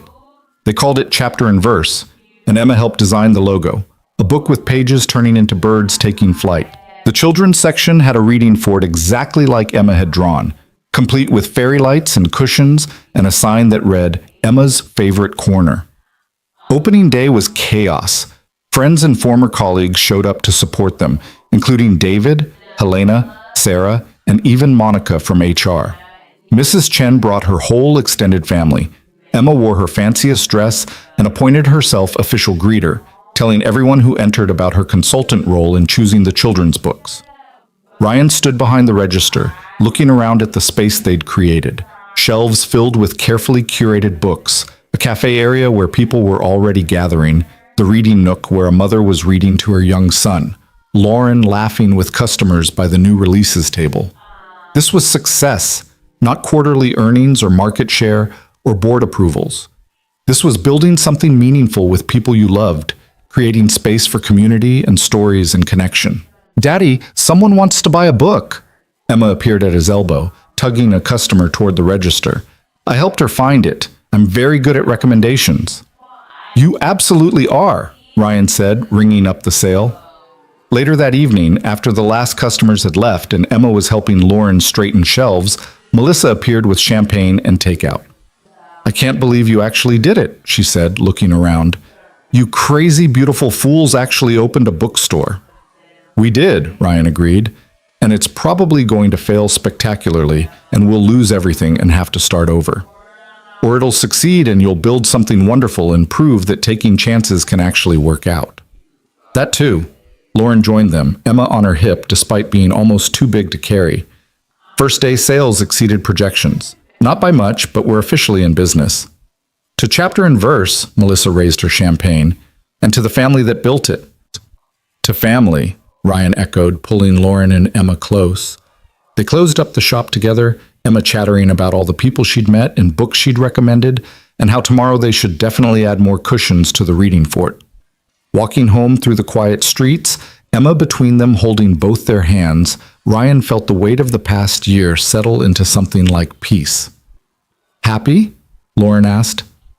"Terrified," Ryan said honestly. "We just gave up stable careers and health insurance and steady paychecks to sell books." "That's not what I asked." He looked at her, this brilliant, beautiful woman who'd walked away from an empire to build a bookstore with him. At Emma, skipping between them, already making plans for tomorrow. At the life they'd chosen together, messy and uncertain and absolutely theirs. "Yeah," he said, "I'm happy. Happiest I've ever been." That night, after Emma was asleep, Ryan and Lauren sat on his small balcony, looking out at the city lights. Lauren was wearing one of his old sweatshirts, her hair in a messy bun, completely unlike the polished CEO she'd been a year ago. "Do you miss it?" Ryan asked. "Pierce Tech, the power, the success?" "Sometimes. But then I think about reading stories to kids in our bookstore, or coming home to you and Emma every night, or having actual time to just exist without always performing." She leaned against him. "I don't miss who I had to be there. I like who I am here better." "Who are you here?" "Yours, Emma's, ours." She kissed him softly. "I'm someone's partner instead of everyone's boss. I'm building a family instead of a corporation. And I'm happy, Ryan. Actually, genuinely happy for the first time in years." "Me too." They sat in comfortable silence, the city alive around them but feeling distant, irrelevant. This moment was what mattered. This balcony, this woman, this life they'd built from courage and chocolate cream pie and late-night phone calls. "I want to marry you," Lauren said suddenly. "Not tonight, not tomorrow, but someday. I want Emma to be ours officially. I want to build this life together permanently." Ryan's heart stuttered. "Is that a proposal?" "It's a statement of intent. The actual proposal will be much more romantic. Probably involve that bookstore we just opened." "I want that too," Ryan said. "The marriage, the family, all of it." "Good. Then we're on the same page." "We're in the same book," Ryan corrected. "Same story. Same happy ending." "Not ending," Lauren said. "Beginning. This is just the beginning." 6 months later, on a quiet Sunday morning before the bookstore opened, Ryan found Lauren in the children's section, rearranging books. Emma was at a sleepover, leaving them alone in the space they'd built together. "Lauren Pierce," he said, and she turned to find him holding a small velvet box. "I know you said you'd propose to me, but I couldn't wait. And I figured since we built this place together, since this is where our future started, this is where I should ask."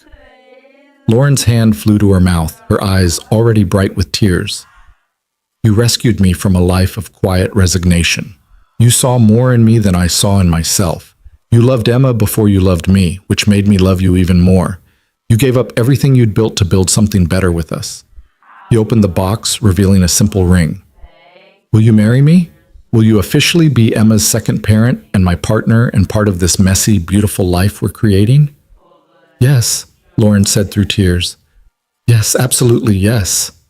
He slipped the ring on her finger and she kissed him there among the children's books, in the space they'd dreamed into existence, surrounded by stories about happy endings and new beginnings. When they told Emma later that day, she shrieked with joy and immediately began planning the wedding, which absolutely had to include a flower girl dress and a cake shaped like a book and a ceremony right here in the bookstore, because that's where our family really started. And she was right. This was where their family started, not in an office building or at a rescue from a bad date, but here in this space they'd built together. A place for stories and community and love. A place where happiness wasn't something you sacrificed for security, but something you chose over and over, every single day. The wedding happened on a Saturday in spring, right there in chapter and verse, surrounded by books and friends and family. Emma walked down the makeshift aisle, scattering flower petals with fierce concentration, wearing a dress she'd picked out herself. Melissa cried through the entire ceremony. David gave a speech about taking chances that made everyone laugh and cry. Mrs. Chen brought enough food to feed an army. And Ryan and Lauren promised to love each other, to choose each other, to keep building this beautiful, messy life together, no matter what challenges came. "I love you," Lauren whispered during their first dance, swaying to music playing through the bookstore's speakers. "I love you too," Ryan said. "Thank you for saving me that night. Thank you for letting yourself be saved, for taking the chance. Best decision I ever made." Years later, when people asked how they met, Ryan and Lauren would smile at each other and say it started with a rescue.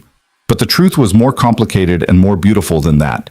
It started with years of quiet longing, with chocolate cream pie at midnight, with soup delivered during sickness, with choosing courage over fear.